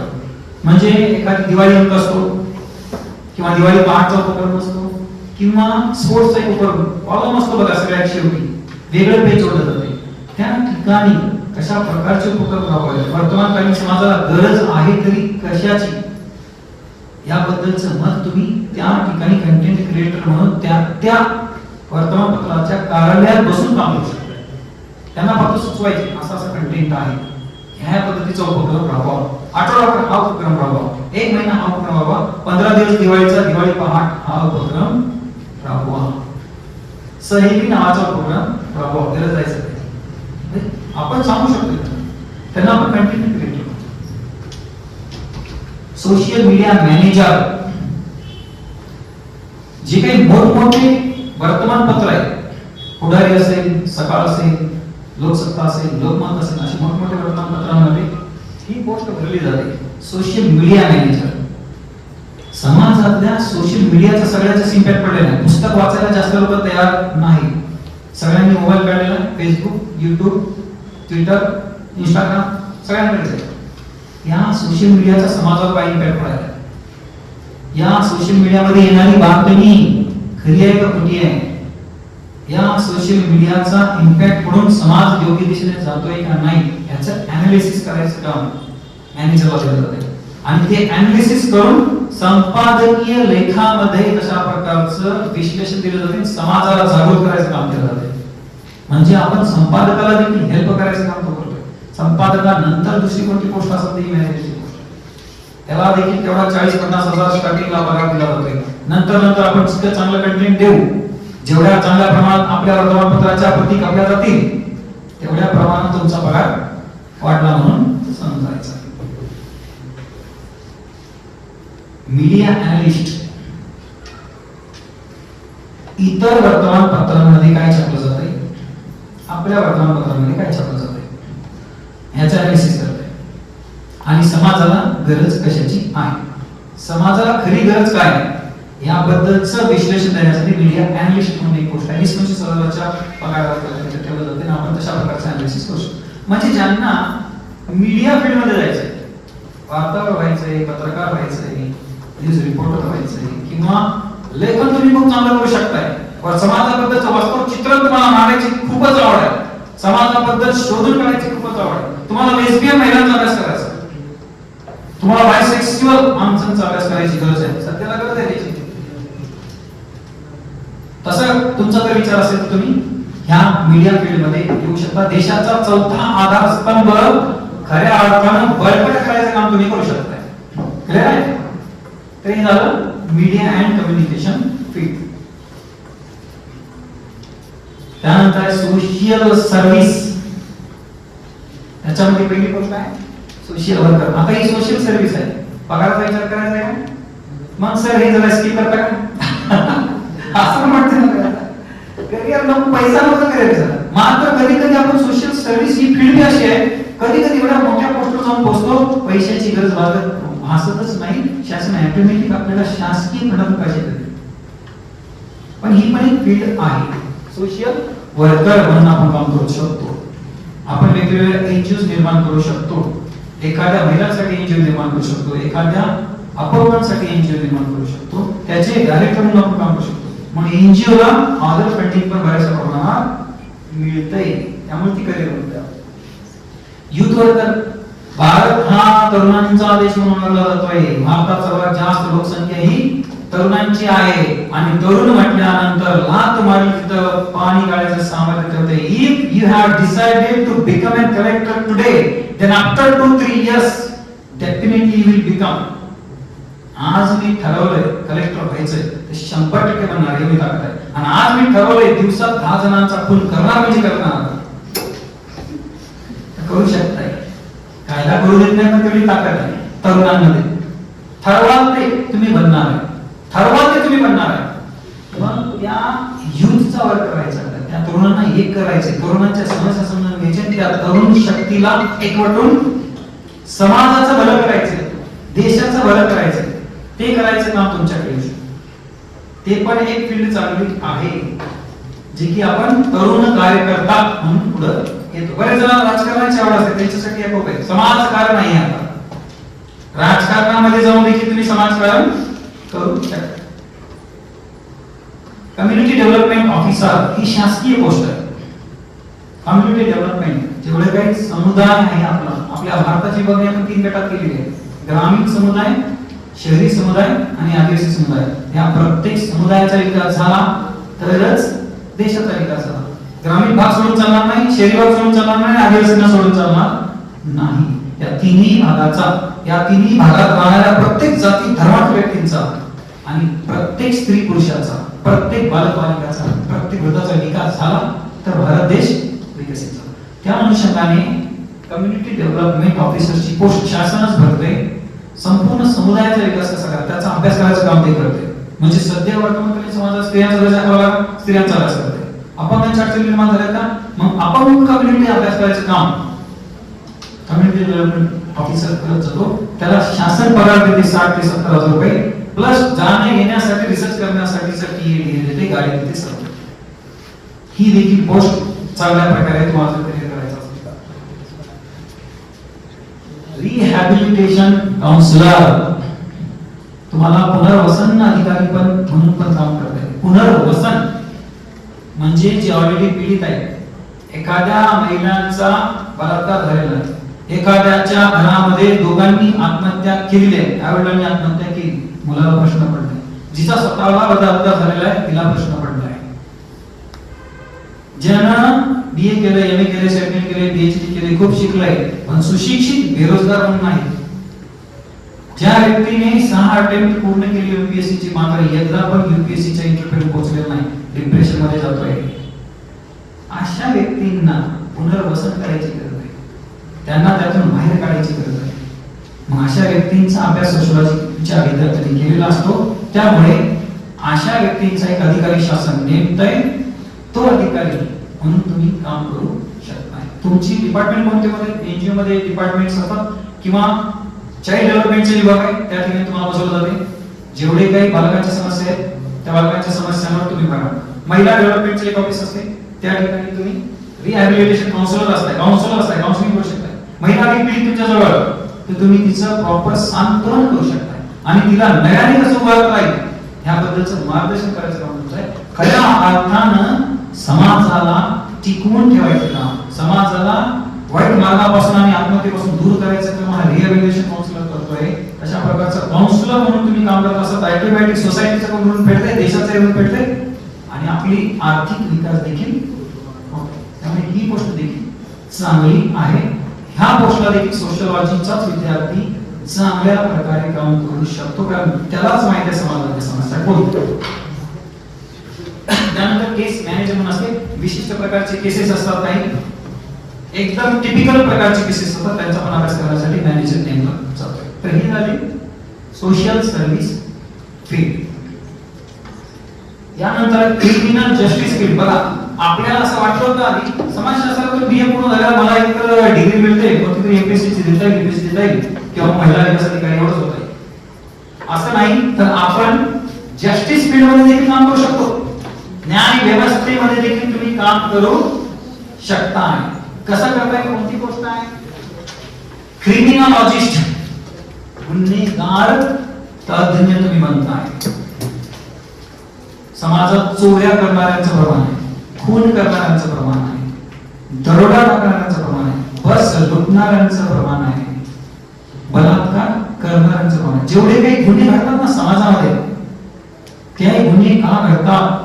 वर्तमानकालीन समाजात गुन्हेगारांना रोखण्यासाठी जे कायदे झाले ते तुटपुंजे आहेत का, याचं अनालिसिस करायचं काम असतं क्रिमिनॉलॉजिस्ट. अनालिसिस करतो, कायदा बदलतो. जसं हुंडा घेतला जात होता पहिले, बरोबर आहे, बहुमूल्य घेतलं जात होतं. 1 जुलै 1961 ला कायदा झाला, डावरी प्रोहिबिशन ऍक्ट, हुंडा प्रतिबंधक कायदा. हुंडा देणाऱ्याला आणि मागणाऱ्याला शिक्षा करण्याची तरतूद झाली. कोणीही पैशासोबत हुंडा घेणार नाही. क्रिमिनॉलॉजिस्टने अभ्यास केला. असा असून हुंडा बळी वाढले, असा असूनही महिलांचा छळ हुंड्यासाठी केला जावा लागला होता. कायदा तर आहे पण गुन्हा तर घडतोयच. चांगली गोष्ट आहे, 99% पश्चिम महाराष्ट्रामध्ये हुंडा नष्ट झालेला आहे. मात्र आपल्याच महाराष्ट्रामध्ये मराठवाडा आणि विदर्भामध्ये 40 लाख 50 लाख 60 लाख रुपये हुंडा म्हणून घेतला जातोय. आजची परिस्थिती वास्तव कायदा झालेला. क्रिमिनॉलॉजिस्ट म्हणतोय ह्या कायद्याचा उपयोग काही झालेला नाही.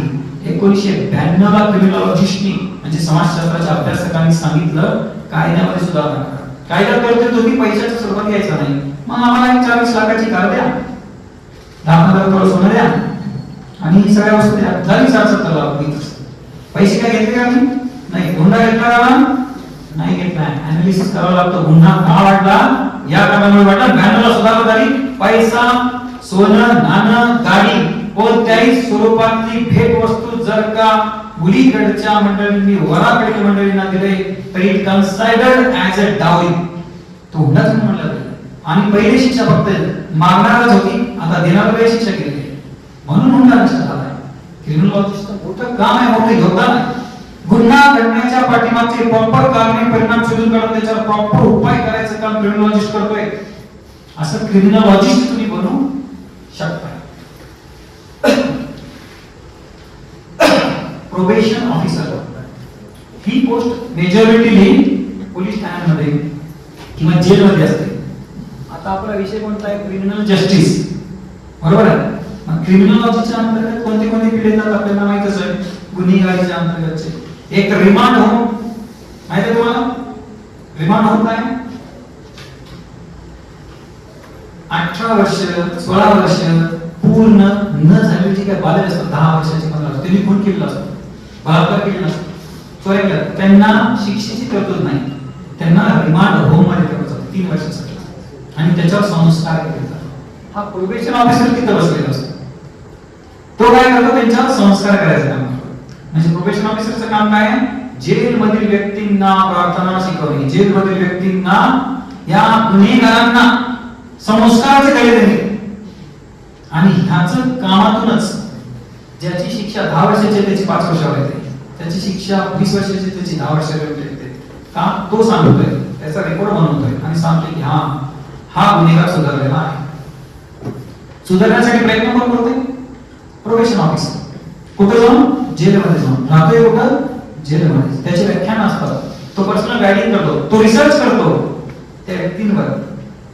प्रत्येक घटनेच्या पाठीमागे कोणतं ना कोणतं कारण असतंय, ते कारण शोधायचं काम करतोय. आणि कारण मिळालं, आपल्याला ताप झालाय, खोकला आलाय, कळल्याशिवाय डॉक्टर काहीही उपाय देत नाही. पहिल्यांदा डायग्नोज करायचं काम करतो प्रोबेशन ऑफिसर. आणि खऱ्या आपल्या समाजातल्या गुन्हेगारांना देखील सुधारायचं काम करतोय, म्हणजे सोसायटीला सुधारायचं काम करतोय. ती देखील एक शासनाद्वारे भरली जाणारी पोस्ट आहे. काही एनजीओ मध्ये देखील व्यक्ती गुन्हा करतात, त्या ठिकाणी प्रायव्हेट प्रोबेशन ऑफिसर्स आहेत. ती एनजीओ स्वतःची टेस्ट घेते किंवा स्वतःचा एक इंटरव्ह्यू ठेवते, तुम्ही तिथे लावू शकता. शासनामार्फत मात्र प्रोबेशन ऑफिसरची पोस्ट भरली जाते. क्लिअर आहे? Victim advocate. विक्टिम म्हणजे कोण? विक्टिम म्हणजे ज्याच्यावर अन्याय झालेला आहे. माझ्यावर अन्याय झाला, मला खोट्या गुन्ह्यात फसवल्या गेलेलं आहे, माझ्यावर बलात्कार झालेला आहे, मला मारण्याचा प्रयत्न झालेला आहे, माझा मर्डर झालेला आहे, अशी विक्टिम. त्या विक्टिमचे ॲडव्होकेट होण्याचं काम तुम्ही करू शकता. फक्त बीए तुमचं पूर्ण झालंय सोशियोलॉजी मधून, तुम्ही विक्टिम ॲडव्होकेट बनू शकताय. तुमचं काम काय? त्या व्यक्तीचं आधी सांत्वन करणे. हे विक्टिम ॲडव्होकेट कोर्टामध्ये बसवले जातात. म्हणजे आधी त्याचं सांत्वन करायचं, त्याच्यावर झालेला अन्याय आधी समजून घ्यायचा आणि त्याला त्या सदम्यातून बाहेर काढायचं. त्याला लागलेला जो धक्का आहे, त्याला जी भीती वाटलेली आहे आणि ती आयुष्यभर ती दुःख विसरू शकणार नाही, त्या दुःखातून दूर करायचं काम विक्टिम ॲडव्होकेट करतो. सोशियोलॉजीचा विद्यार्थी हे काम करू शकतो आफ्टर कम्प्लिशन ऑफ बीए. आणि चांगल्या पहिल्याप्रमाणे तशा प्रकारचं नॉलेज मात्र आपल्याला सोशियोलॉजीचं परिपूर्णपणे घेत राहावं लागणार आहे. ही पण एक गव्हर्नमेंटची पोस्ट आहे. हायकोर्टामध्ये, सुप्रीम कोर्टामध्ये आणि डिस्ट्रिक्ट कोर्टामध्ये ह्या प्रकारचे विक्टिम ॲडव्होकेट काम करतात. तो एकदा त्या सदम्यातून बाहेर आला तर मग आपण त्याचा विकास करू शकतो, तर मग त्याच्यावर न्याय देऊ शकतो आणि त्यातला वेगळ्या प्रकारच्या संधी पण आपण उपलब्ध करून देतो. तुझं हे झालं नुकसान, नो प्रॉब्लेम, तू आता हे कर, तुझं नुकसान होणार नाही. असे कायदे, यापुढे तुला तो त्रास होणार नाही. या कायद्यांची ओळख आणि सांत्वन करायचं काम विक्टिम ॲडव्होकेट म्हणून तुम्ही करू शकता. पगारही मिळणार, हायकोर्टामध्ये, सुप्रीम कोर्टामध्ये आणि डिस्ट्रिक्ट कोर्टामध्ये तुम्हाला काम करायची संधी पण मिळणार. विक्टिम ॲडव्होकेट म्हणून पण एक वेगळा दर्जा आपल्याला प्राप्त होणार आणि समाधान लाभणार. उद्ध्वस्त झालेल्या व्यक्तींना डोळ्यावर आणण्याचं काम आपण करतोय, त्याचं एक समाधान आहे. लीगल रिसर्चर म्हणून एक पोस्ट आहे. हा व्यक्ती काय करतोय? जे काही संशोधन होत आहे आणि जे काही झालंय त्याच्याबद्दल संशोधन करायचं काम करतोय. मात्र ते कशाच्या संदर्भात? फक्त आणि फक्त कायद्याच्या स्वरूपात. जो कायदा झाला त्याचा अनालिसिस करतो, नवीन जो कायदा झाला त्याचा अनालिसिस करायचं काम करतात. आणि हा सुद्धा सुप्रीम कोर्ट, हायकोर्टामध्ये बसून असतो, त्याला तेवढंच काम देतो. त्याचबरोबर एनजीओ देखील त्यांच्या ठिकाणी जे काही कायदे ठरवतात, हे कायदे ठरवत असताना काही लीगल रिसर्चर लागतो, काही लीगल कायदे पण तिथे मांडावे लागतात. वर्गामध्ये अनुपस्थित असणाऱ्या 5 दिवस अनुपस्थित असणाऱ्या विद्यार्थ्यांना 3 महिन्याचा कारावास किंवा 1 लाख रुपये दंड असा मी दिले. चालते का? 5 दिवस असेल 3 महिने कारावास. अशी नको ती कायदे करून चालणार नाही. कायदे कसे करायचे संस्थेला असेल, एनजीओ असेल किंवा शासनाला असेल सांगायचं काम लीगल रिसर्चर करतोय. आणि तो थोडी सांगत नाही, तो संशोधन करून सांगतो. आणि संशोधनाची स्किल कोणाकडून डेव्हलप होणार आहे? सोशियोलॉजी. ओके.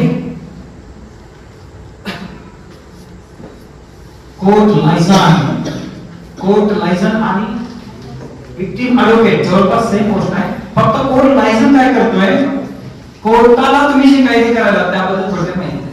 म्हणजे हे सर्व जे काही गोष्ट आहे हे क्रिमिनॉलॉजीच्या संदर्भात आहे.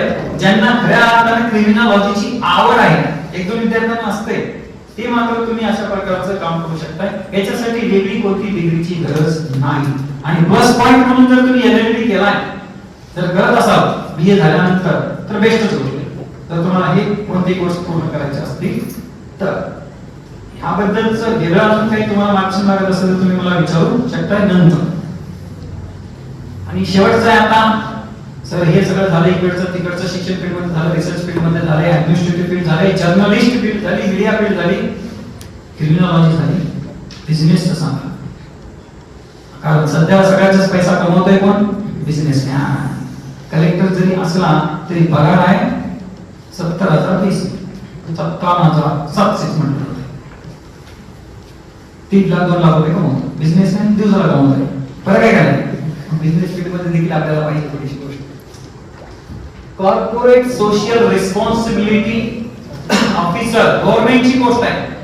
कॉर्पोरेट सोशल रिस्पॉन्सिबिलिटी प्रत्येक एनजीओनी पोस्ट नेमावी, प्रत्येक निमशासकीय संस्थेने पोस्ट नेमावी आणि प्रत्येक संघटनेने पोस्ट असावी शासनाचा निर्देश आहे. शेवटी ते काय भरल्या जात नाही जास्त, मात्र हे पोस्टचं काम काय? समाजाची रिस्पॉन्सिबिलिटी म्हणून तुमच्या कंपनीने काय केलं आहे, तुमच्या एनजीओने काय केलंय? तुम्ही लाकडाचा व्यवसाय करून ब्रशेस निर्माण केले, तुम्ही प्लास्टिकचा व्यवसाय करून खुर्च्या निर्माण केलेल्या आहेत. मग प्लास्टिक ज्यापासून तयार झाले, हे बेंच ज्यापासून तयार झाला, हा ब्रश ज्या लाकडापासून तयार झाला, तिथे 1000 महिन्याला तुम्ही झाडं तोडलेली आहेत. निसर्गाचं देणं म्हणून 2000 झाडं तुम्हाला लावावं लागणार. सोशल रिस्पॉन्सिबिलिटी आहे. सांगायचं काम कोण करते? Social responsibility officer. कोणाला? एनजीओला, त्या कंपनीला. आणि ती कंपनी दत्तक घेते. स्वतःची असेल तर स्वतःच्या शेतात लावते, नसेल तर 100-200 एकर शेत जमीन दत्तक घेते आणि त्या ठिकाणी झाडे लावते. तुम्ही समाजामध्ये हा प्रोडक्ट आणलेला आहे, पावडरचा प्रोडक्ट आणलेला आहे, कंगव्याचा प्रोडक्ट आणलेला आहे, तेलाचा प्रोडक्ट आणलेला आहे, कपड्यांचा प्रोडक्ट आणलेला आहे. तो प्रोडक्ट तयार करण्यासाठी किती वर्करनी काम केलेलं आहे, त्या वर्करला तुम्ही योग्य मोबदला देता का नाही, हे सांगायचं काम सोशल रिस्पॉन्सिबिलिटी काम. 8 तासाचं काम आहे, 10 तास करून घेतलं तर तुम्ही त्या वरच्या 2 तासाचं एक्स्ट्राचे पेमेंट त्या वर्करला दिलं पाहिजे, हे म्हणायचं काम पण सोशल रिस्पॉन्सिबिलिटी वर्कर सांगत होतो. कारण त्यांना अतिरिक्त मूल्याचा सिद्धांत कालमास अभ्यासलेला असतो. सोशियोलॉजी मध्ये 3rd इयरला 3ऱ्या अध्यायामध्ये आपल्याला, बरोबर? तुम्हाला याचा पण फायदा होतो. ओके. मॅनेजमेंट कन्सल्टंट, ज्या काही गोष्टी मॅनेजमेंटच्या स्वरूपात असतात, बँकेमध्ये मॅनेजमेंट आहे, एनजीओ मध्ये मॅनेजमेंट आहे, कोणत्या ठिकाणी मॅनेजमेंट शिवाय नाही, तिथे कन्सल्टंट म्हणून तुम्ही काम करू शकता. ह्युमन रिसोर्स कोऑर्डिनेटर म्हणून देखील एक पोस्ट आहे. प्रत्येक एनजीओ मध्ये कंपनीमध्ये एक पोस्ट असते. ह्युमन रिसोर्स म्हणजे मनुष्याचं संसाधन विकास करण्यासाठी ती पोस्ट आहे. मार्केट रिसर्चर, मार्केटमध्ये सध्या काय चाललंय याचं संशोधन करते. माझी कंपनी आहे 5000 करोडची, उदाहरण देतोय, घरी नाही, 5000 करोडची कंपनी आहे आणि मी पेन तयार करतोय. त्या 5000 करोडची कंपनी आज घरीला डब्याला लागली, कारण काय माहित नाही. माझी 10,000 करोडची कंपनी आहे कपड्यांची, मात्र माझे कपडे विक्रीला जात नाहीत. ह्याचं कारण शोधायचं काम मार्केट रिसर्चर करतोय.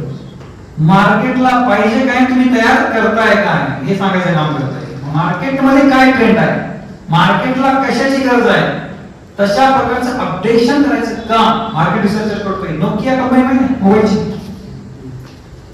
आज इथे उपस्थितांमध्ये 100% सांगतो एकाकडे नोकियाचा मोबाईल असेल तर हातवरी करा. आहे का नाही? सगळ्यात ब्रँडेड कंपनी, सगळ्यात रफ अँड टफ कंपनी, मात्र अपडेट झालेली नाही.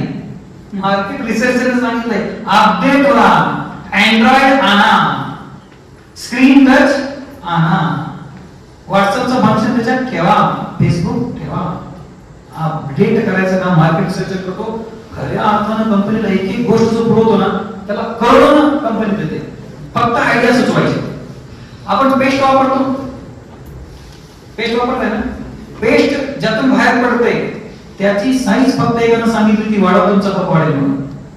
त्याला महिन्याला 10 रुपये दिले जाते. फक्त काय सांगितलंय, पेस्टची जिथून बाहेर पडते त्या झाकणाची साईज वाढवा, कंपनीचा कप वाढवा. असं काहीतरी सुचवायचं काम तुमचं असतं. संशोधन करून तुम्ही तसं सुचवू शकता मार्केट रिसर्च. ठीक आहे. त्यानंतर डायव्हर्सिटी अँड इन्क्लुजन कोऑर्डिनेटर. भारतात एकाच जातीचे, एकाच धर्माचे, एकाच स्वभावाचे, एकाच वंशाचे लोक नाही. त्यामुळे एकाच प्रकारचं प्रोडक्ट तयार करू नका. तर कशा प्रकारचं करा हे पण तो व्यक्ती सांगतो. मी ते देखील पोस्ट करू शकता. ओके, इथपर्यंत सरांच्या लक्षात आलंय? आले एकदा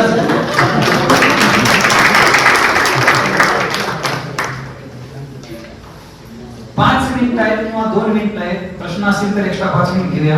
आता जेवढे काही फील्ड आपण अभ्यास करतो, करिअर म्हणून द्यायचं करता येतं. तर एवढे करिअर आहेत. तुम्हाला ज्या विषयात आवड आहे, जेवढा पगार आवश्यक आहे आणि जेवढी कॅपॅसिटी ॲबिलिटी आपल्यात आहे त्यानुसार पोस्ट निवडायची, करिअरचं क्षेत्र निवडायचं.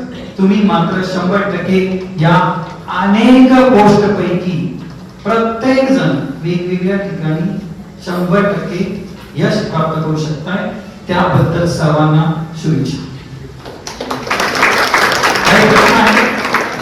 मला या महाविद्यालयामध्ये येण्याची महाविद्यालयाच्या आदरणीय प्राचार्यांनी, त्याचबरोबर समाजशास्त्र विभाग प्रमुख पाटील सरांनी संधी दिली आणि अत्यंत चांगल्या प्रकारे तुम्ही देखील माझं मत आणि या प्रकारचं नॉलेज ऐकून घेतलं. त्याबद्दल महाविद्यालयाचे आणि सर्वांचे आभार मानतो. थँक्यू. जय हिंद. धन्यवाद सर. अगदी अत्यंत छान पद्धतीने तुम्ही सगळ्यांना मार्गदर्शन केलं. अंधारातून प्रकाशाकडे आणि अज्ञानातून ज्ञानाकडे अशी वाटचाल आपण अगदी छान पद्धतीने केली. मला वाटतं इथं समाजशास्त्र आणि इतर सगळ्या विषयांच्या विद्यार्थ्यांना ही बाब नक्कीच लक्षात आली असेल की आर्ट्स फॅकल्टी ही एवढी कमी लेखू नका, की यातून पण खूप चांगले व्यक्ती घडलेले आहेत. आपणही त्यामधून घडू शकता हा एक आशावाद आपल्या मनामध्ये निर्माण करा. तोच आशावाद तुमच्यामध्ये सरांनी निर्माण केलेला आहे आणि मला अपेक्षा आहे की पुढच्या कालावधीत असे चांगले विद्यार्थी आपल्या या महाविद्यालयातून बाहेर पडतील. धन्यवाद सर. यानंतर आपल्या महाविद्यालयाचे प्राचार्य, त्याच्या कार्यक्रमाचे अध्यक्ष आदरणीय डॉक्टर प्राचार्य विरूपाक्ष खाना सर यांना विनंती करतो की त्यांनी आपलं मार्गदर्शन करावं.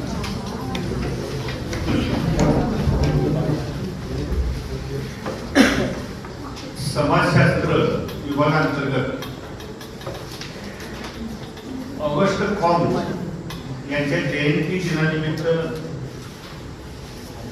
आयोजित व्याख्यान कार्यक्रमामध्ये समाजशास्त्रातील करिअरच्या संधी या विषयावर व्याख्यान देण्यासाठी उपस्थित असलेले माननीय डॉक्टर नागरकवार सर आणि त्यांचे सहकारी समाजशास्त्र विभागाचे प्रमुख डॉक्टर अभिजित पाटील सर, त्याचबरोबर त्यांनी सूत्रसंचालनाची जबाबदारी स्वीकारलेले मानसशास्त्र विभागाचे प्रमुख डॉक्टर श्रीमंत पाटील सर आणि आपण सर्व विद्यार्थी मित्र अत्यंत ओघवत्या भाषेमध्ये आणि सुटसुटीत साध्या स्पष्ट उच्चारासह सरांनी समाजशास्त्र विषयाचा अभ्यास केल्यानंतर कोणकोणत्या प्रकारच्या संधी, करिअरच्या संधी उपलब्ध आहेत याविषयीचं स्पष्ट मार्गदर्शन केलेलं आहे. अर्थात DKSC कॉलेज आणि नाईट कॉलेज सामंजस्य कराराअंतर्गत त्यांच्याकडे चाललंय हा व्याख्यान कार्यक्रम. पहिल्यांदा तुम्ही हे लक्षात घ्या, हे सामंजस्य करार हे काय प्रकरण नाही, ते सरांनी थोडं सांगितलेलं आहे.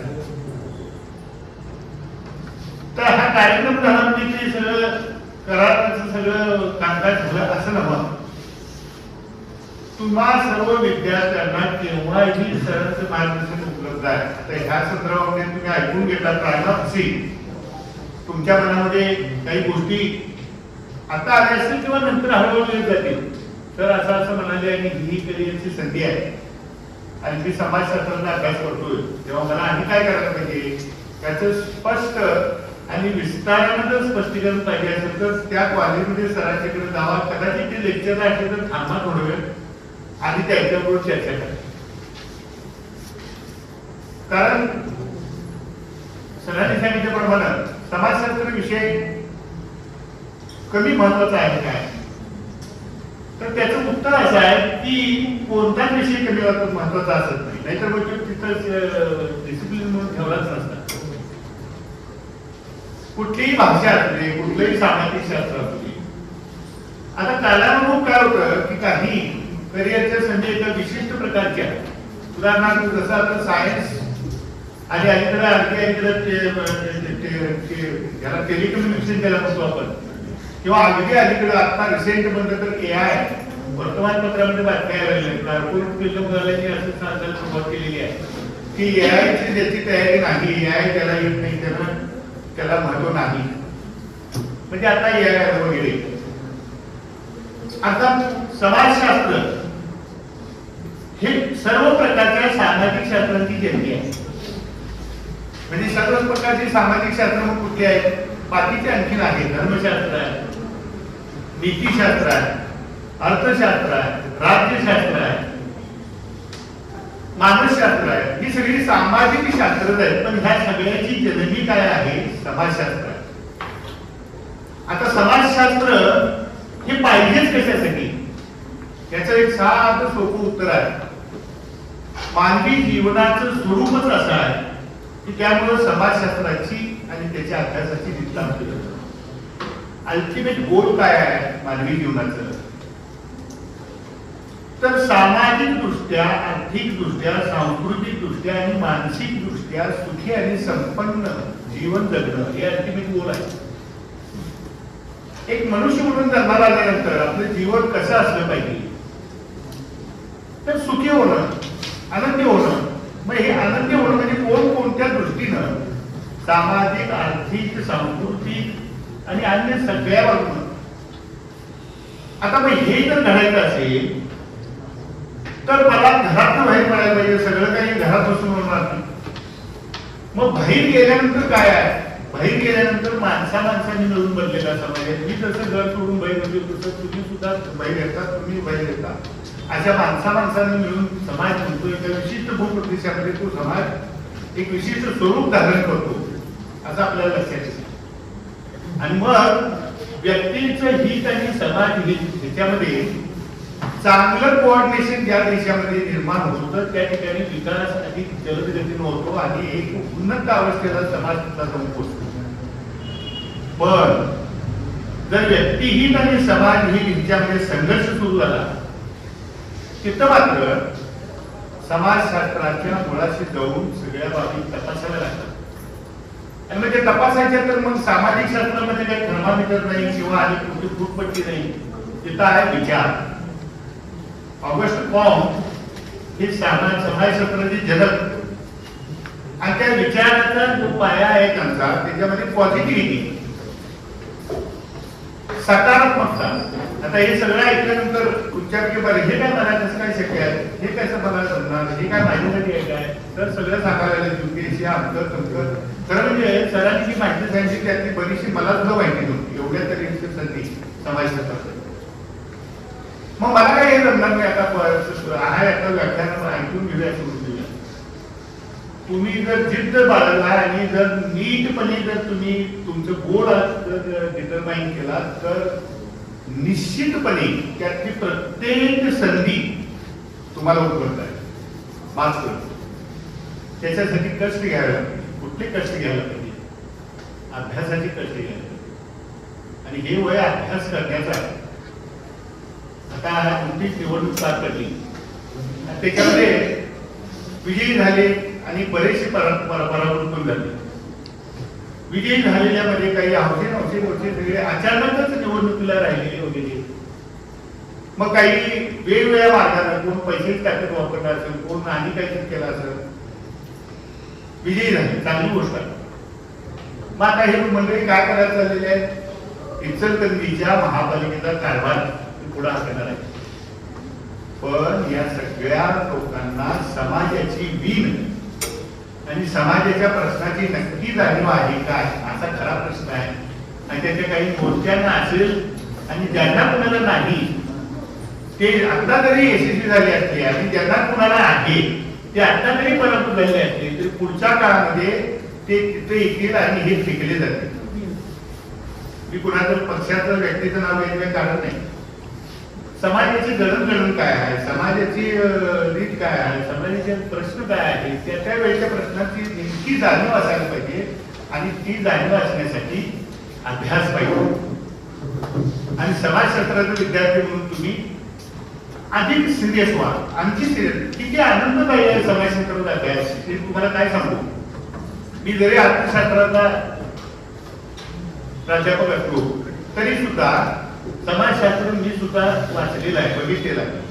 त्याच्या त्या बऱ्याचशा थिअरी पुढं जाल तुम्ही, त्यावेळेला एक मानसिक समाधान किंवा अधिक, मी जर अवघड बोलणार नसलो तर त्याला शब्द मी आता पारमार्थिक समाधान, ज्ञान ज्या वेळेला अस्सल स्वरूपाचं आपल्याला प्राप्त होतं त्यावेळेला खरं इंट्युइटिव्ह म्हणजे आत्मिक समाधान प्राप्त होतं.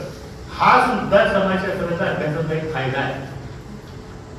मला काय त्याचा उपयोग नाही. मला काय उपयोग म्हणजे तुम्हाला हे सगळं वस्तू सेवा सगळं संस्था मिळते कुठं, एकट्याचे प्रयत्न ना.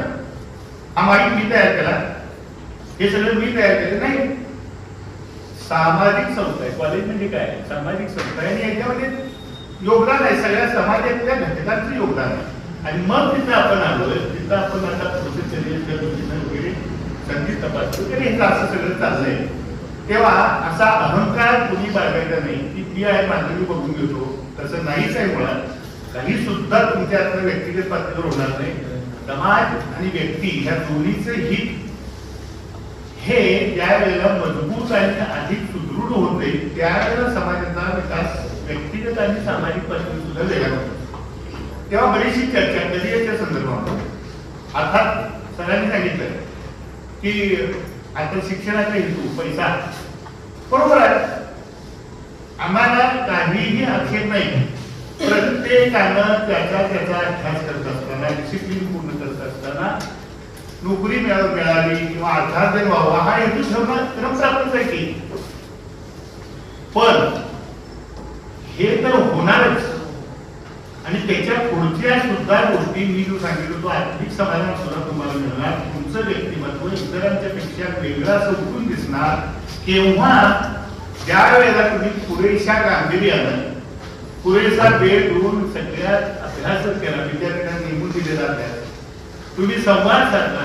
शिक्षक मंडळींशी संवाद आयोजित कधी झालाय विशिष्ट कॉलेज स्तरावर, तेव्हा आता हे सगळं करायचं आलं झटकून कामाला लागा. असंच ह्या व्याख्यानाचा काय आहे तुम्हाला संदेश.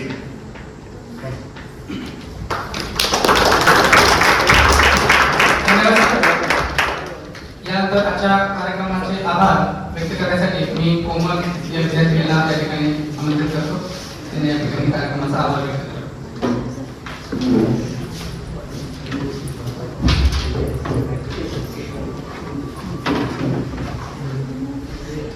आजच्या कार्यक्रमासाठी आपला बहुमूल्य वेळ दिल्याबद्दल मी प्रमुख पाहुणे डॉक्टर प्राचार्य दिगंबर नागरकर व सहकारी यांचे मनापासून आभार मानते. तसेच आपल्या कार्यक्रमाचे अध्यक्ष माननीय प्राचार्य डॉक्टर विरूपाक्ष खाना सर, तसेच आजच्या कार्यक्रमाचे सूत्रसंचालन केलेले मानसशास्त्र विभागाचे प्रमुख प्राचार्य डॉक्टर जीवन पाटील सर, डॉक्टर जीवन पाटील सर, तसेच हा कार्यक्रम यशस्वी करण्यासाठी ज्यांनी प्रत्यक्ष अप्रत्यक्ष मदत केली त्या सर्वांचे आणि उपस्थित श्रोत्यांचे मनपूर्वक आभार मानून अध्यक्षांच्या परवानगीने हा कार्यक्रम इथे संपन्न झाला असे